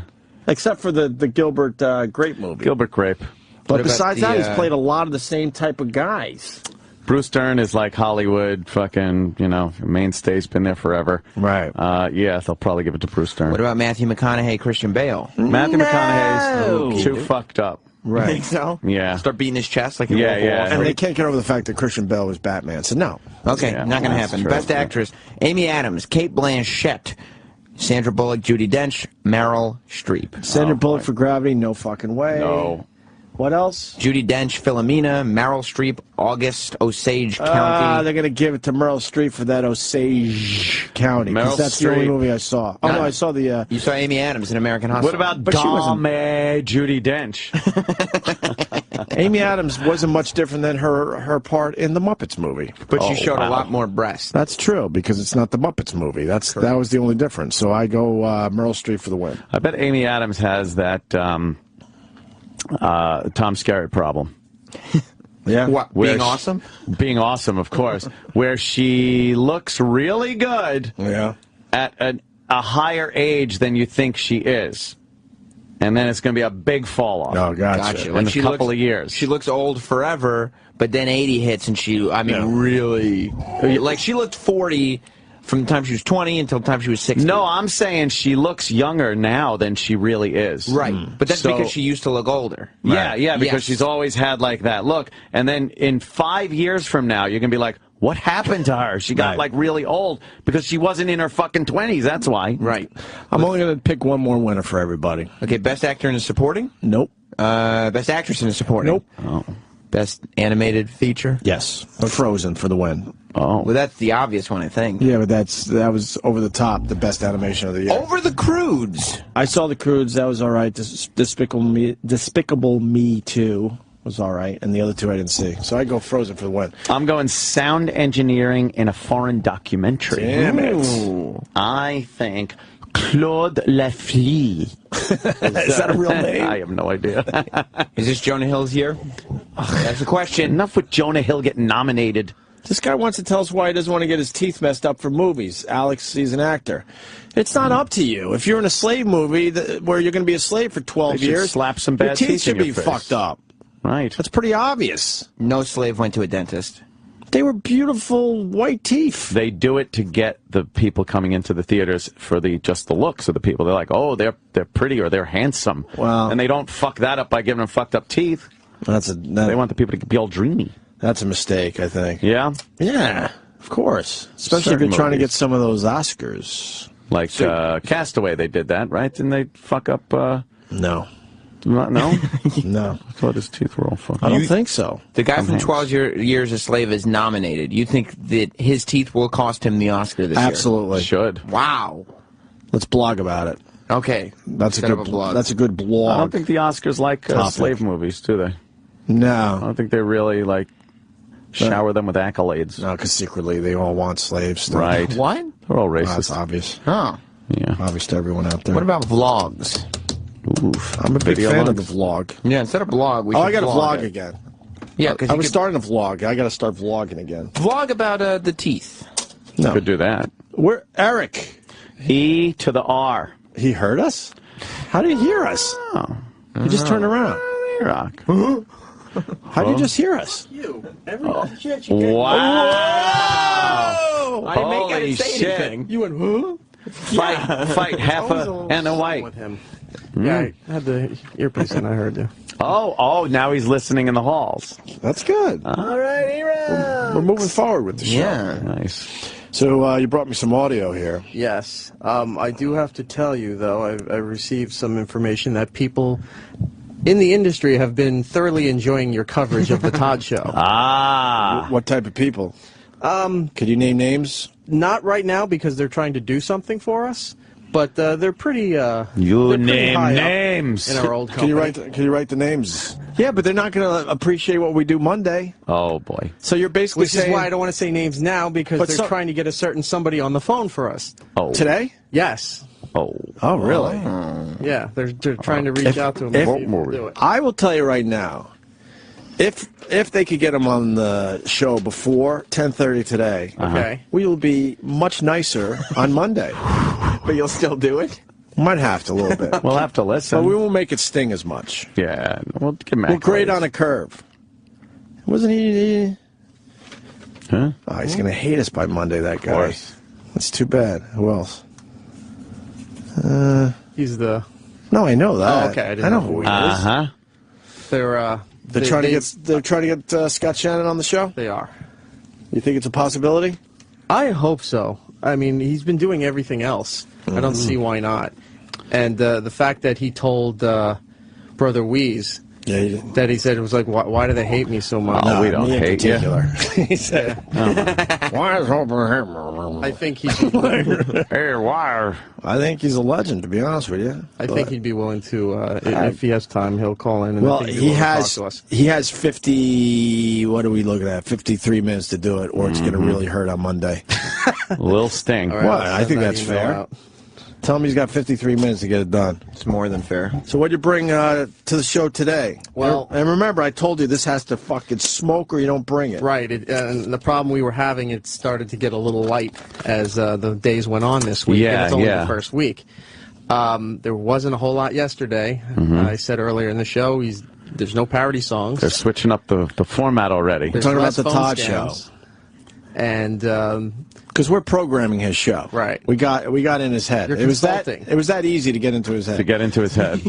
You think he's making the changes because of you? No we doubt. laughed so hard at the 4 phone scams per show, Right. that they pulled back on the phone scams. The fake phone They're scams. doing 2 a day Right. now instead of 4. Okay.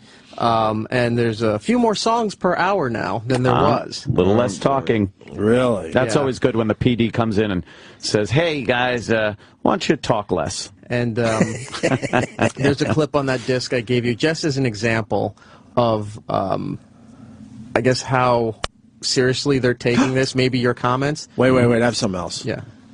I'm schizo today. Did you get JR to cut anything for our show? No. Oh! He was in a rush to get out of here, that's why. He owes us, man. He was on a half hour longer than he should have been, so he's got to, Yeah, oh that's my God, open that today. Yeah, that's not to say we can't get it done.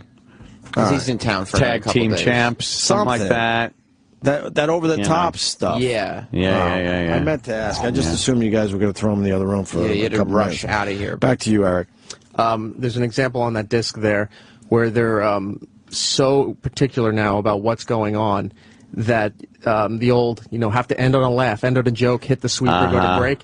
But they're jumping the gun. They're even cutting Todd off. Like while he's still talking, the sweeper's already hit, and then his mic goes off. It's obvious. You hear them turn his mic off while the sweeper's playing.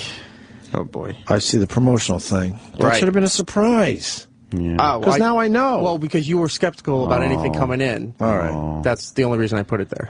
So we've been taking a look at the Todd Show all week. Oh, because yeah.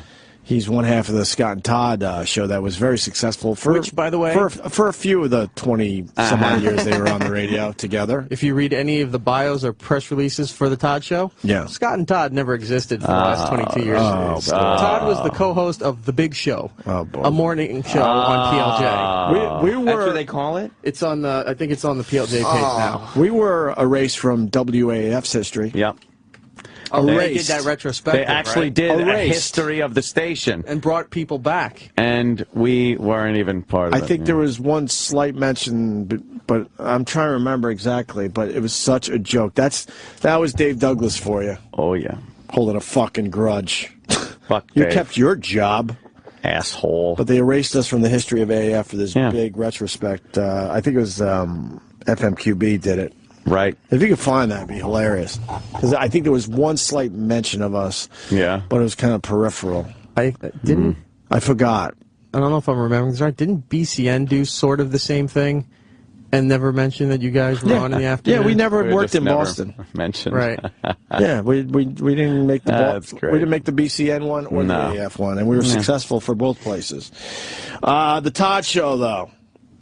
We're going to play just a couple more clips before we move on to Scott Shannon's solo show on Monday. Right.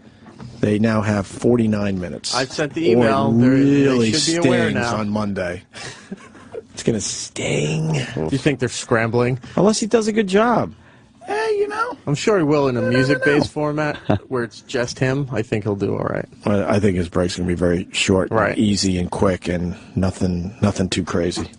But Todd, man, he's trying to get it done. He was the one who said in his opening statement that he's going to, reinvent regular radio or something? New York's hometown station is going to show you how it's done. Show you how it's done. With his battle-tested microphones. Battle-tested microphone. Can't be serious, XM. Oh, that started the whole war. Maybe I should take one of those gigs. What gigs? One of these gigs. The easy ones? Easy gig. Yeah, take one of these. Just kick back, spin some tunes. Throw my name in the hat. What do you got? That's it. What do you got, CBS? Shush. What do you got? What do you got, Clear Channel? I'm willing to listen. This is Todd from today? Yeah. We don't have a sex tape, but we do have a pet bird named Charlie who's been trained to say dirty words that rhyme with nose.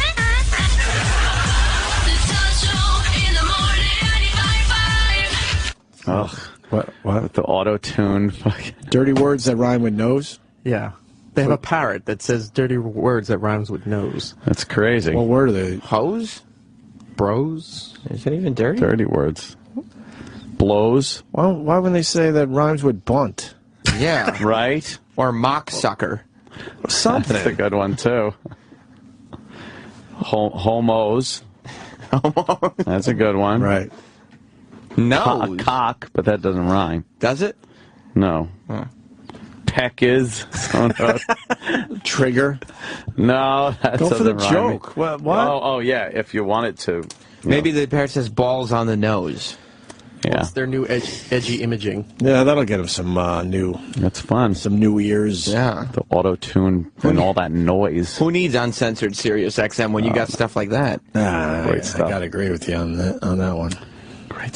When you drive to work and flip the dial, hoping to find something to drag out a smile. You need something to jumpstart your morning. Here's something.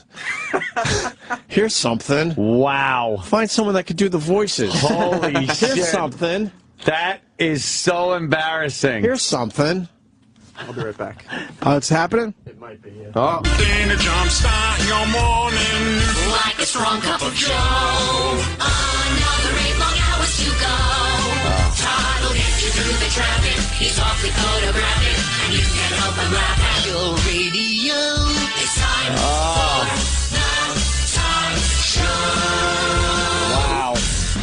Show. Wow. Not even close to the voices. And the show's not even like popular anymore. No, it's why would you? But you're right. It sounds nothing like the people No. on that show. Oh, that's bad. Usually, you get everyone together, see what voices they could do, and then you go with those voices. So that's the best voices they got. That's bad. Eric ran out of here, so maybe they're taking our threat very seriously. Yeah. He ran out of here. They need to. Is it happening? It might be. Open the door. He ran out. Open the door. Oh.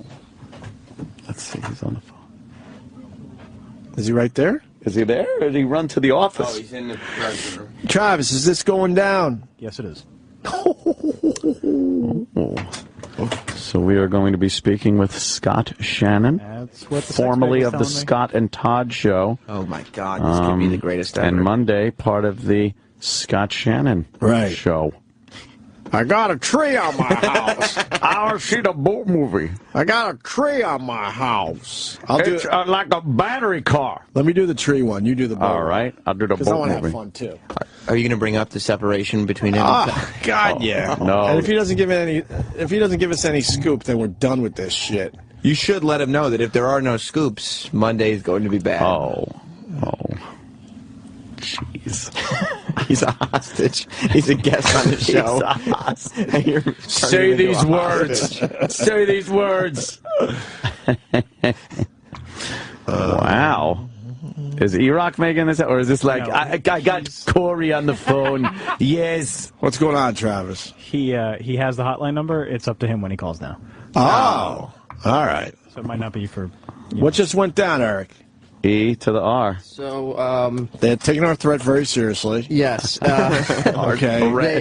They confirmed that, I guess they talked to Scott, he will do it. Nice. I just gave him the hotline. Nice. So I said he has till 10:30. Nice. And, did he say the part about we'll make it sting? yeah, I said, unless you want Monday to be really difficult. Oh, no. So, I love it.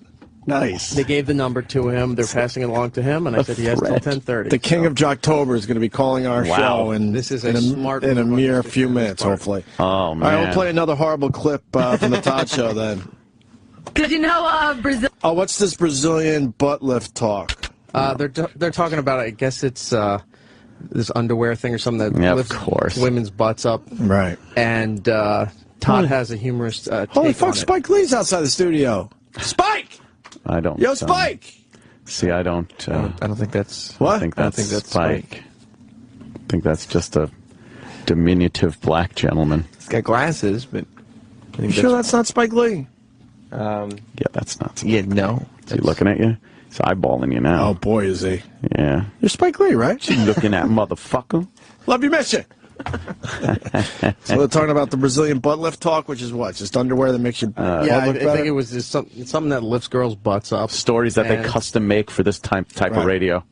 Did you know Brazilian butt lifts are on the rise? I read this. Yes. On the rise. I like how you did that. What? Can you explain I it to didn't me? catch that. Well, they're up 16%. So when they do Brazilian butt lift, I thought it was an implant, but I guess I was wrong when I read the full article. They actually take fat from other parts of your body, inject it in your butt. But they said it was up in 2013. They actually say about 10,000 butts were done.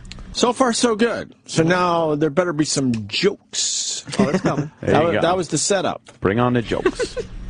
10,000. What does it do? It just simply lifts it? It almost makes it maybe more round and come out a little bit more, or So it's the Kardashian butt. Kardashian that's where it's butt. from. Yep. I don't like those. You don't like the big butts? I cannot lie. I cannot lie. I don't like big butts and I cannot lie. I'm a white guy, so that's why.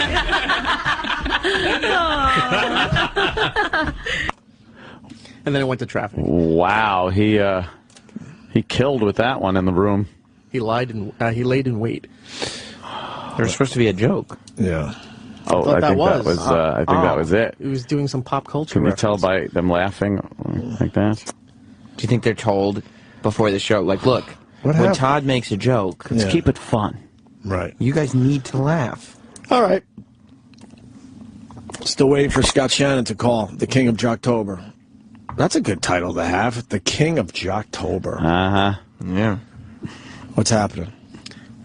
I was told the number had been passed to him, and now we wait. That's He's going to make his way, right? Andrew. hope so. Andrew from Jersey has a very interesting scenario. I like the bit when it was called Curse Man myself. Oh, curse.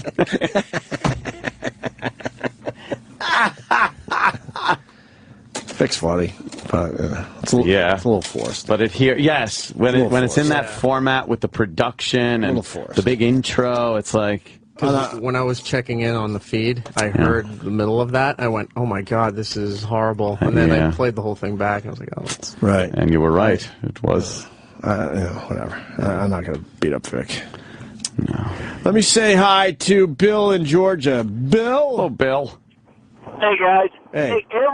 Everybody that hashtag anything to the Todd Show, he blocked them from his personal account. I think the only one I'm not blocked from is the PLJ itself's account. But what do you expect him to do? I saw one picture where the guy was completely covered in shit. Oh, but he's supposed to not block that guy? Supposed to chuckle and right. Of course he's blocking people. Hey, that was my pick. Oh, you. The guy jacking off in the tub covered in shit. Jesus. All right, Bill, thanks. Covered in shit. Hey, Opie. Yeah. Did you hear about that comedian Tim Wilson that had a heart attack and died? I hadn't heard you guys mention anything about it. Who? You heard about that? Do we know Tim him? Wilson. He was on John Boy and Billy's show a lot, but I think he was a lot down in the South. But he was a pretty big comedian. But he had a heart attack. I think day before yesterday. I don't remember. Let me take a look at Tim Wilson, the picture. I don't think I've even heard of the name.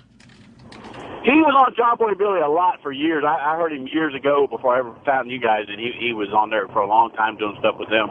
Yeah, he looks familiar. Oh, yeah? Oh, sure, okay. He kind of looks familiar. He looks very kind of a Southern, kind of a Jeff Foxworthy type guy. Yeah, a lot of Southern type comedy.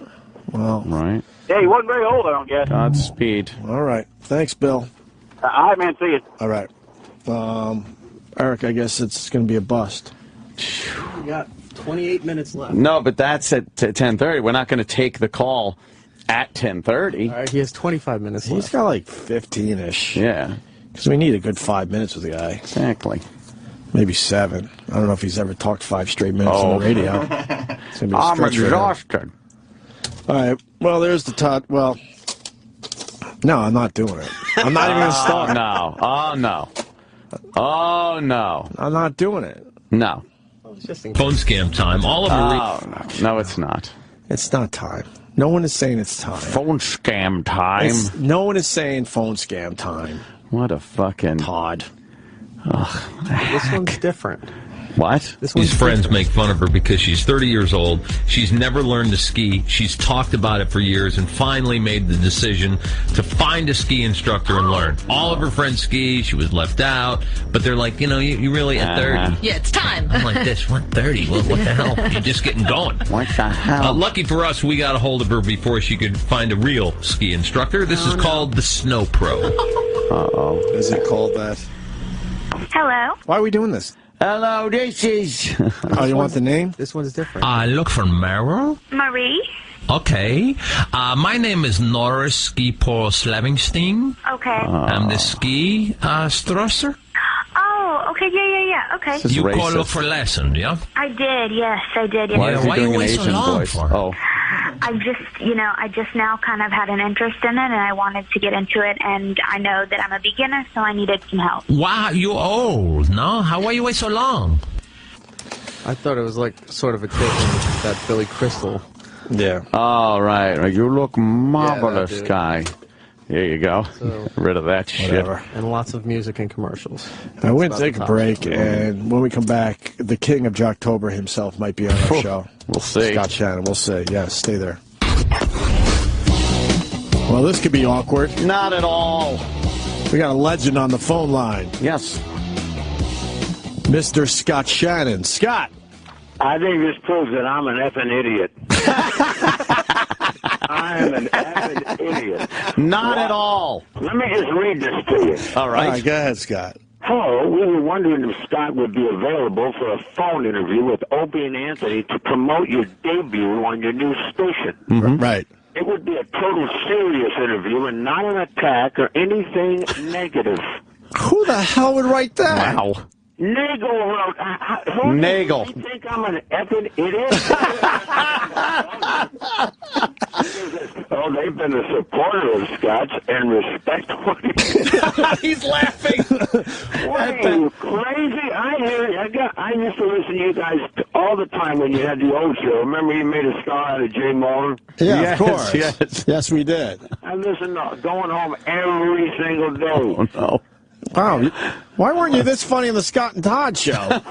This is hilarious. I've always been a fan, and then we're just cruising along doing our cheesy little radio show, and then comes that effing Rocktober, I'm sorry, Jocktober.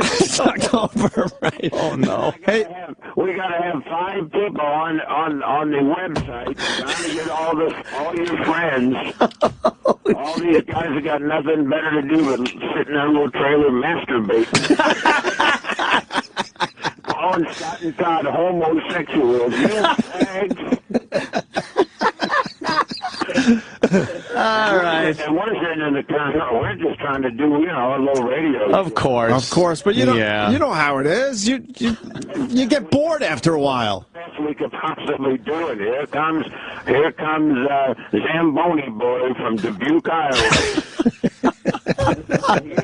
You homos. You homo. You're a homo radio show.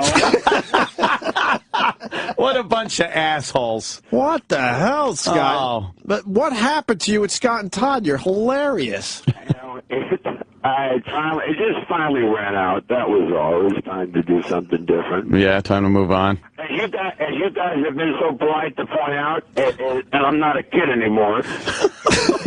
What's going to happen to us, too? Come on, we're not that far behind you. We're not that far behind. Right. I ran into a lady at the A&P store in Westchester where I live, and she stopped and she's staring at me. I said, "What's wrong?" She says, "Well, you don't look 80. I said, "What do you mean?" She says, "Well, I listened to Opie and Anthony. Oh, like 80 years old." That's not nice. God, No. man. So despite your efforts to destroy my life, I guess. Well, you sure rebounded pretty quick on getting a gig.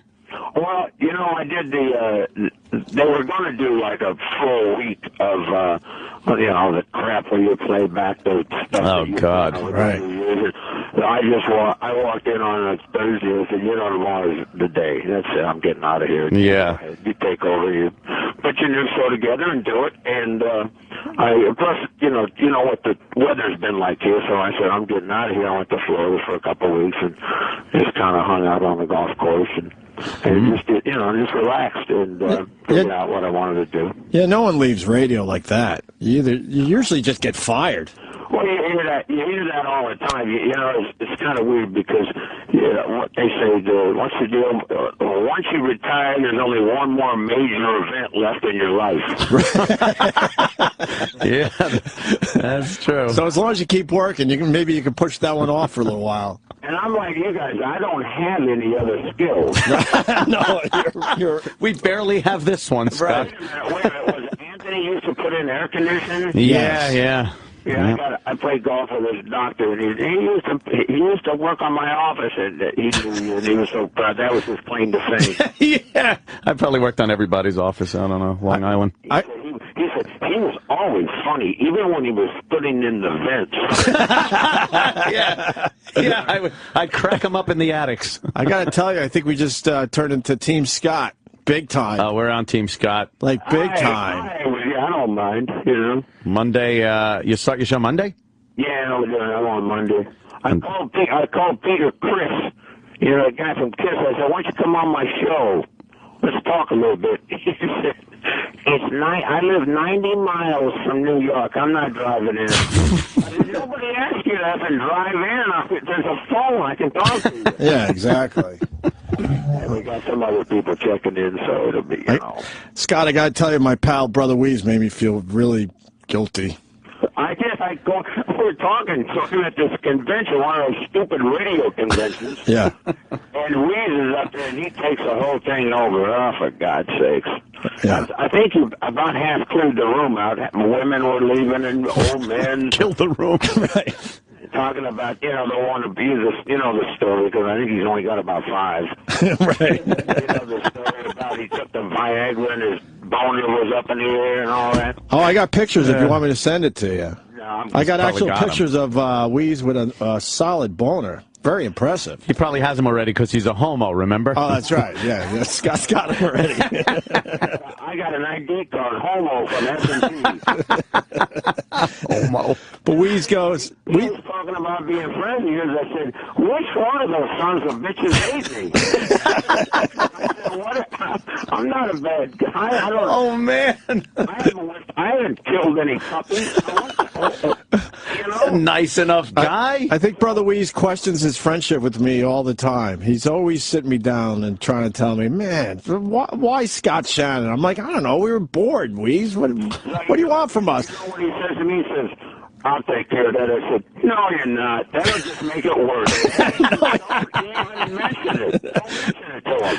No, that one made me feel bad. But you know what? If we don't know the person, you know this deal. It's a lot easier to do. But oh, yeah, it's always easy. You know, that's I always said before when I first got into New York and I had the morning zoo and oh man, this is the coolest radio I've ever heard. This is this is great. What is it? And then Stern came along. Yeah. And then all of a sudden, I was a dipshit. After that. And it's kind of funny. Somebody said, why don't you do? I can't do that. That's not me. I can't do that kind of radio. I'm not willing to pay the price you guys are willing to pay. Well, Scott, we got a few shots in for you, trust me. Over the years with that guy. We got some nice shots in. I don't know how aren't you in the same building? Yeah, it makes it extremely. But no one even sees the guy. No one sees him. He's like that's how weird that dude is. He doesn't even walk around. He's a strange bird. I'm not saying anything because I don't need one more show coming. I just do a different kind of radio, and obviously, but I certainly enjoy the kind of humor you guys have. And, he always cracks me up, and I love the sound effects and the way you bang on people is funny. And it's always funny towards you. Right. I don't find it so. No, not quite as amusing. Right. God damn, Scott. I'll come over there one day and hang out with you. I don't care. That'd be fun. No, we would love that. You're a legend. Definitely. We all know that. It was just not the type of radio I went into because I never had the voice. So I had to do something. I don't have a voice. Here's the problem. I'm a high school dropout. I never even had an air conditioning job or whatever that's what you did. And all I ever wanted to be was a stupid disc jockey. Right. Yeah. And that's quite an ambition, isn't it? What do you want to be? Who do DJ? I guess it worked out though. So it worked out all right. I don't have a deep voice and I don't have a deep vocabulary, so this is what I do. So I'll do it till I die. I think I personally think there's bad blood between you and Todd. Are you going to ever talk about it on your new show? Probably not. It's not my, it's not my fault. There's really no bad blood. He just, he wants to have his own show. He wants to be, he wants to run the show. Right. And it was, it's kind of tough when there's somebody else around and you do one of your scams and somebody says, "Hey, I really like your scam, Scott." Wow. Oh, really? And you're like, yeah, that's not mine. I'm sure you guys get that all the time. You're the one that does all the impressions. Yeah, I'm the other one. But you didn't really like those phone scams, did you? I laughed at some of them. What did you say? Some of them. I laughed. Hey, he's a funny dude, I laughed at some of them. What would be the percentage, though? Like maybe, let's be honest, like 10, 15%? Wait a minute. Hold on. I want to read my note again. It would be a serious interview, not an attack or anything negative. Yeah, okay. Yeah. So he could tell Zamboni boy out in Dubuque. Yes. Yeah. Don't send the homo picture today. Can you just say I got a tree on my house, please? Are you ready? Yeah. I got a tree on my house. See, now he's got it. Now he's got that. I got a tree on my house, motherfucker. I want to see the boat movie. Right. I got a tree on my house. People. Here's what happens. See, at times, as you get a little older, you have memory drop out. Oh, man. Well, that's exactly what happens. I'm better on some days than I am on others. Right. Did the whole "I got a tree on my house" thing get back to you from us? Oh, it blew up pretty good. You know what, though? Here's the great part. If I find it funny, it's it doesn't bother you as much. Yeah. Oh, my God. People calling and do impressions of the idiot on the Scott and Todd Show. Scott, you just turned us around like you have no idea. The whole audience, I'm reading here, they're loving it, man. I gotta tell you what, though. I got to tell you what. Somebody sent me some of the pictures. Oh, boy. From the news show. Right. The guy driving down the road with a gun to his head. Oh, my God. Do me a favor. Don't even mention my show on just let me die, all right? That's the best thing we could do is not talk about it. Don't tell him what happened. Station I'm on, what city. Tell him I moved to Miami. I'm on Magic 102. That's a personal favor. We'll do that. That's all I'm asking. Oh, my God. Scott Shannon just killed for 15 minutes on our show. I love it. Holy. Love it. I'll come by and do the show with you guys one day. Yeah, we would love that. That'd be a blast, man. Scott. Is Shane Moore still come on, or is he? He hasn't been around. He just wrote me the other day. He'll be on in a couple weeks, I think. We'll have him on in a couple weeks. I'd be too big a star to hang out with you guys. It's becoming huge. Bastard. Huge. Well, I'm certainly not. I'll be there. Let me know. All right. So hey, the new show starts up in New York on CBS FM. Don't tell anybody. Don't tell anybody. I'm retired. I'm in Florida. I'm playing golf. See you guys. All right, Best Scott. of luck, Scott Shannon. Thanks, man. Bye, Anthony. All right, love you, miss you, brother. That is a fucking. That's a real dude right there. We are Team Scott Shannon. I don't even want audio clips. I don't give a fuck what he does on his new show. That's it. We just make it hurt that much more. Because he obviously was being held back by Todd. Obviously. The fuck? That's the same guy? I know. Well, what he didn't say spoke volumes when you asked him about Todd. Right. He goes, well, I don't want to really say anything. Yeah, He's not denying that they didn't get along. I like how this phone scams. I laughed at some of them. He just killed it. Yeah. That was great. That's not the guy that was doing the show with Todd. No. Todd was holding him back. Absolutely. I hope he brings some of that to his new show. A little more honesty and just let it fly, man. He's an older guy. Just let it go. Damn, that was good. That's him letting it go without worrying about program directors or the format or anything else. Good for him. He just killed for 15 minutes. This is the greatest day of my career. He's Iraq. Iraq. Opie and Anthony and Scott Shannon. Oh, united. Because you worked with Scott for a little while, right? For a little bit, yeah. Yeah. He goes, let me read my note. My note from Nagel. Nagel. He actually, I forgot the Jim voice that Jim has done 100 times. He actually said, Nagel kid. Nagel kid. I forgot he never called me by my first name. What did he call you? He was like, Nagel. Nagel. Nagel. Or Noogie. Sex Nagel. The sex Nagel. I swear to you, I don't want one clip. I don't care. No. Okay. Best of luck to him. Best of luck to him. I hope, though, he brings what he just did for us to his show. Yeah. That is unfiltered. Why not? Yeah. It's hilarious, man. That was funny. Hilarious. His timing was right there. It was great. Wait, now we're here. I like that. Wait, let me read my note again. And it turns out he used to listen to us and on his way home every afternoon. He heard the tree on my house bit a few times. I go, did that get back to you? He goes, what did he say? He said, yeah, it blew up. Oh, yeah, it blew up. That's great. He does that. He's going to be just fine. I swear guys could turn us. I'm telling you. Yeah. I have nothing bad to say about that guy now. That was hilarious. Scott. And he had the balls to call, not knowing if we were going to just, be complete dicks. Exactly. I also thought it was interesting that he said you got to have 4 people on the websites. Oh, my God. Because he had to try to deal with everything. Trying to deal with all the influx of shit that was going on. Now, imagine that when he said he had 4 or 5 people running the websites during Jocktober. Yeah. Okay. that hashtag, The Todd Show, has been going 5 days strong. That's more than anything we've done in Jocktober. How many people they have over there trying to squash this? Hey, if you, it's going to sound a little weird, but fuck it. If you guys enjoyed what just happened, the hashtag is The Todd Show, but write Team Scott. Right. I want to fucking flood that Team hashtag. Scott. I mean, we could just double write the Team hashtag. Scott. Yeah. Hashtag The Todd Show. Hashtag Team Scott. Right, yeah, just make, put that as a hashtag as your... Because how great would it be if the Todd Show started trending, but right under it, Team Scott was trending? Right. Team Scott. I don't care now. I have no desire to, find bad audio of that guy. Nope. Yeah, None. I got emails earlier when, like I was saying, that people over at CBS were thoroughly enjoying our Todd Show coverage. But then he has the balls to call, and then he fucking delivers and hits a fucking home run. And now on our phone, let's say hi to Terry Clifford is on our phone lines right now. No? What? Oh, she could turn me in minutes. Do you think, yes. Do you think Todd could turn you? No. Probably not, What if he broadcasts here?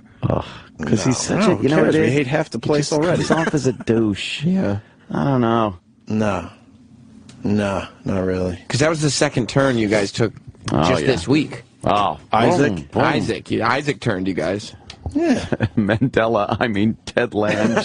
When fucking Colin pulled that one out. Wow, what a way to end a week. That's great.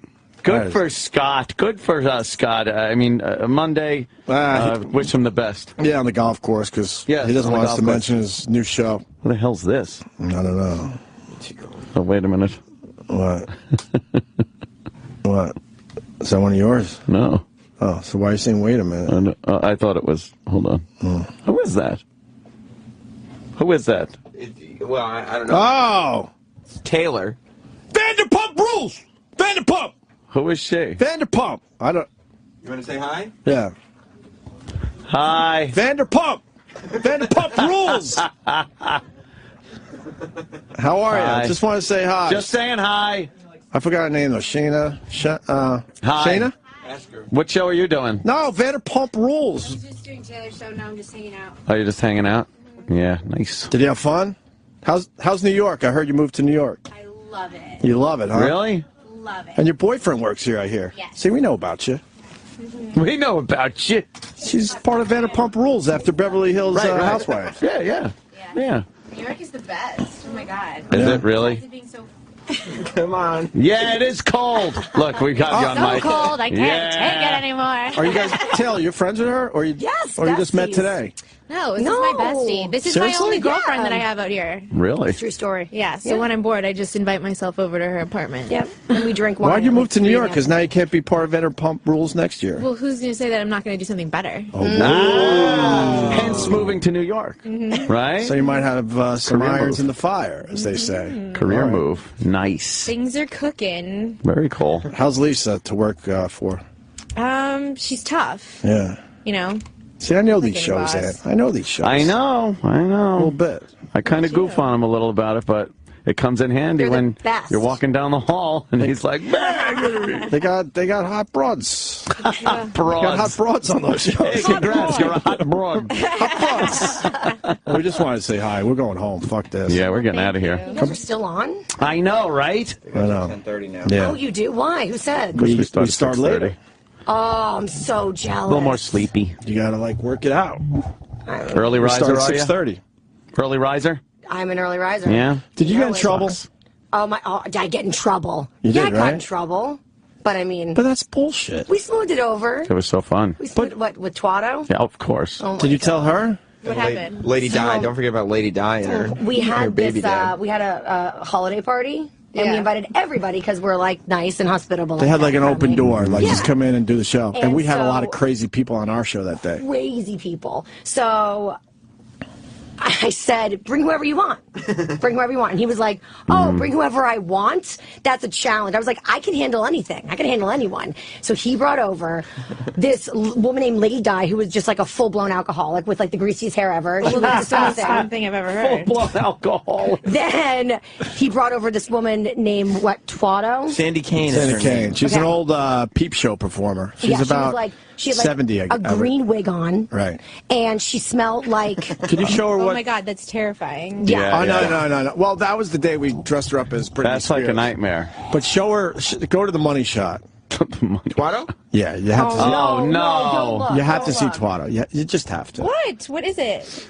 That's Twatto. Oh my God! What is that? I don't know what that is. That is a growth It's a jellyfish. near a very sensitive area. That's disgusting. I know You it guys is. are appalling. No, it wasn't me. I swear it wasn't me. I didn't Sarah even brings want. her over and I he's didn't even like, want to do that. Show her Twatto. And so It looks. this It's as big woman, as an ear, her, by the way. is walking towards me, and I'm like in the corner hiding. I'm like, please, I don't want to see anything near your vagina. I don't want to see Twatto. I thought it was like inside Why of her is it vagina. named something? They named We it. had to name it. You If ever, you see something like that, you never saw Total Recall with Quato, that little Wait, I thing did that see comes Total out? Recall. Yeah, it's like a little life thing that comes out of him. It's Okay. Quato, so we figured it was near her vagina, so we call it Twatto. It looked like a Oh, so conjoined. clever. That's why we get the big bucks. I don't think I'm making any points. No, but So she showed it to me. But now the funny thing about that, she says she got that because she was shaving and she cut herself. Shut up. All right, Yeah. thank you. No. Shaving with Sorry. with venereal disease. Ew. Now, by the way, now I'm convinced every time I wax or shave that I'm going to get a Right. Twatto. Yeah, and I think I have a mini Twatto. So bring it around. So she was cool enough to get all our crazies on her show around Christmas. Yeah. And she got in trouble for it because it's not what her audience is used to. She but who has cares? Twatto. Of course she can't bring her onto her show. Right. Thank you, Stassi. Yes. Yeah. This is why we're best friends. Yeah. Uh-huh. No, because our audience is just a little different than your audience, you know. Just a tad. Although we picked up some interesting listeners from Oh, that good day. for you. Oh, yeah, they're so nice on Twitter. I just love them. Oh, no, those Twitter people. Again. Love They them. attack us. I You know, know, they're never such mind anyone jerks. else. Right. Hey, We have love really the nice show, and then listeners, it's just a actually. laundry list of shit that they pour on us. Twitter people are scary. They They're are. terrifying. She knows. Terrible. She gets it. Terrifying. You must get a lot of stalkers, though, right? No, just a lot of mean people. Just a lot Mean? of assholes. You stay Yeah. off Twitter, I think. I try to. See, I but- know about you. I saw with the Andy show, the late night Andy show thing, too. She You were has the talking about craziest it. amount of followers, too. What are you up to on Instagram? Like 300,000? Damn. Almost, yeah. That's pretty goddamn good. It's all right. I got 1 million. I know. Yeah. How many Instagram followers do you have? I know, exactly. I got to work on my ass, I guess, to get more followers. That helps. Well, it was nice meeting you. It was nice Absolutely. meeting you Very guys, nice too. meeting you. I will have Take it nightmares easy. tonight. Yes, look out for From Cosmo. Twatto. Watch how you shave. It's very dangerous, apparently. Ooh, little extra kiss blown to young Sam Roberts. Stassi, Yeah. of course. I forgot her name for a second. Oh, yeah. It's Stassi, yeah. She's actually pretty cute. I actually don't watch a lot of the show. But she was on, like, the show I do watch. That girl's It was very like cute. a crossover. What, is her boyfriend works here? Yeah. Who is he? I don't know. The word is she's a bitch. That's the word on the street. Word on the Oh, street? boy. Oh, yeah? She's what they call a mean girl. Wow. Well, she looks the part. He's your average billionaire. Just trying to Oh, we gotta go. The hell is that? All right, go. I just got to tell you that not all meetings can be planned in advance. You know that? Things come up, last-minute opportunities, work emergency, great idea to discuss with people that are all over the place, though. They're on the go. Could be impossible to get everyone in the same room. That's why you need GoToMeeting by Citrix. Yes. Start hosting a meeting in seconds from your computer or mobile device by signing up for a free 30-day trial. It's easy to get started. It's the powerfully simple way to meet and collaborate online. With GoToMeeting by Citrix, you can share screens, work together on projects in real time. Just turn on that webcam of yours, and now you're meeting with a group in HD video. Oh, boy, it's the future. It's like meeting in person. You could start or attend any GoToMeeting from any Mac, PC, smartphone, or tablet. It's very easy. Try GoToMeeting free for 30 days. Just visit GoToMeeting.com, click on the Try It Free button, use promo code OPIE. That's GoToMeeting.com, click on the Try It Free button, enter promo code OPIE. GoToMeeting by Citrix. Meeting is believing. All right. Once again, I want to thank Scott Shannon for stopping in and stopping in for calling. He was great. Team Scott. Team Scott. What a fun week, man. Definitely. We'll see you guys Monday. Legal. I want to take this opportunity to thank you all for listening to the Opie and Anthony Show. You know, as always, we as people enjoy the things we enjoy, but all good things must come to an end. And as we reach the conclusion of the Opie and Anthony Show, instead of being sad, we can look forward to what comes next. So remember to think of this not as the end of dirty jokes, but the beginning of the whole new set of ones. Till next time, take care of yourself and each other. Sam Roberts is coming up next.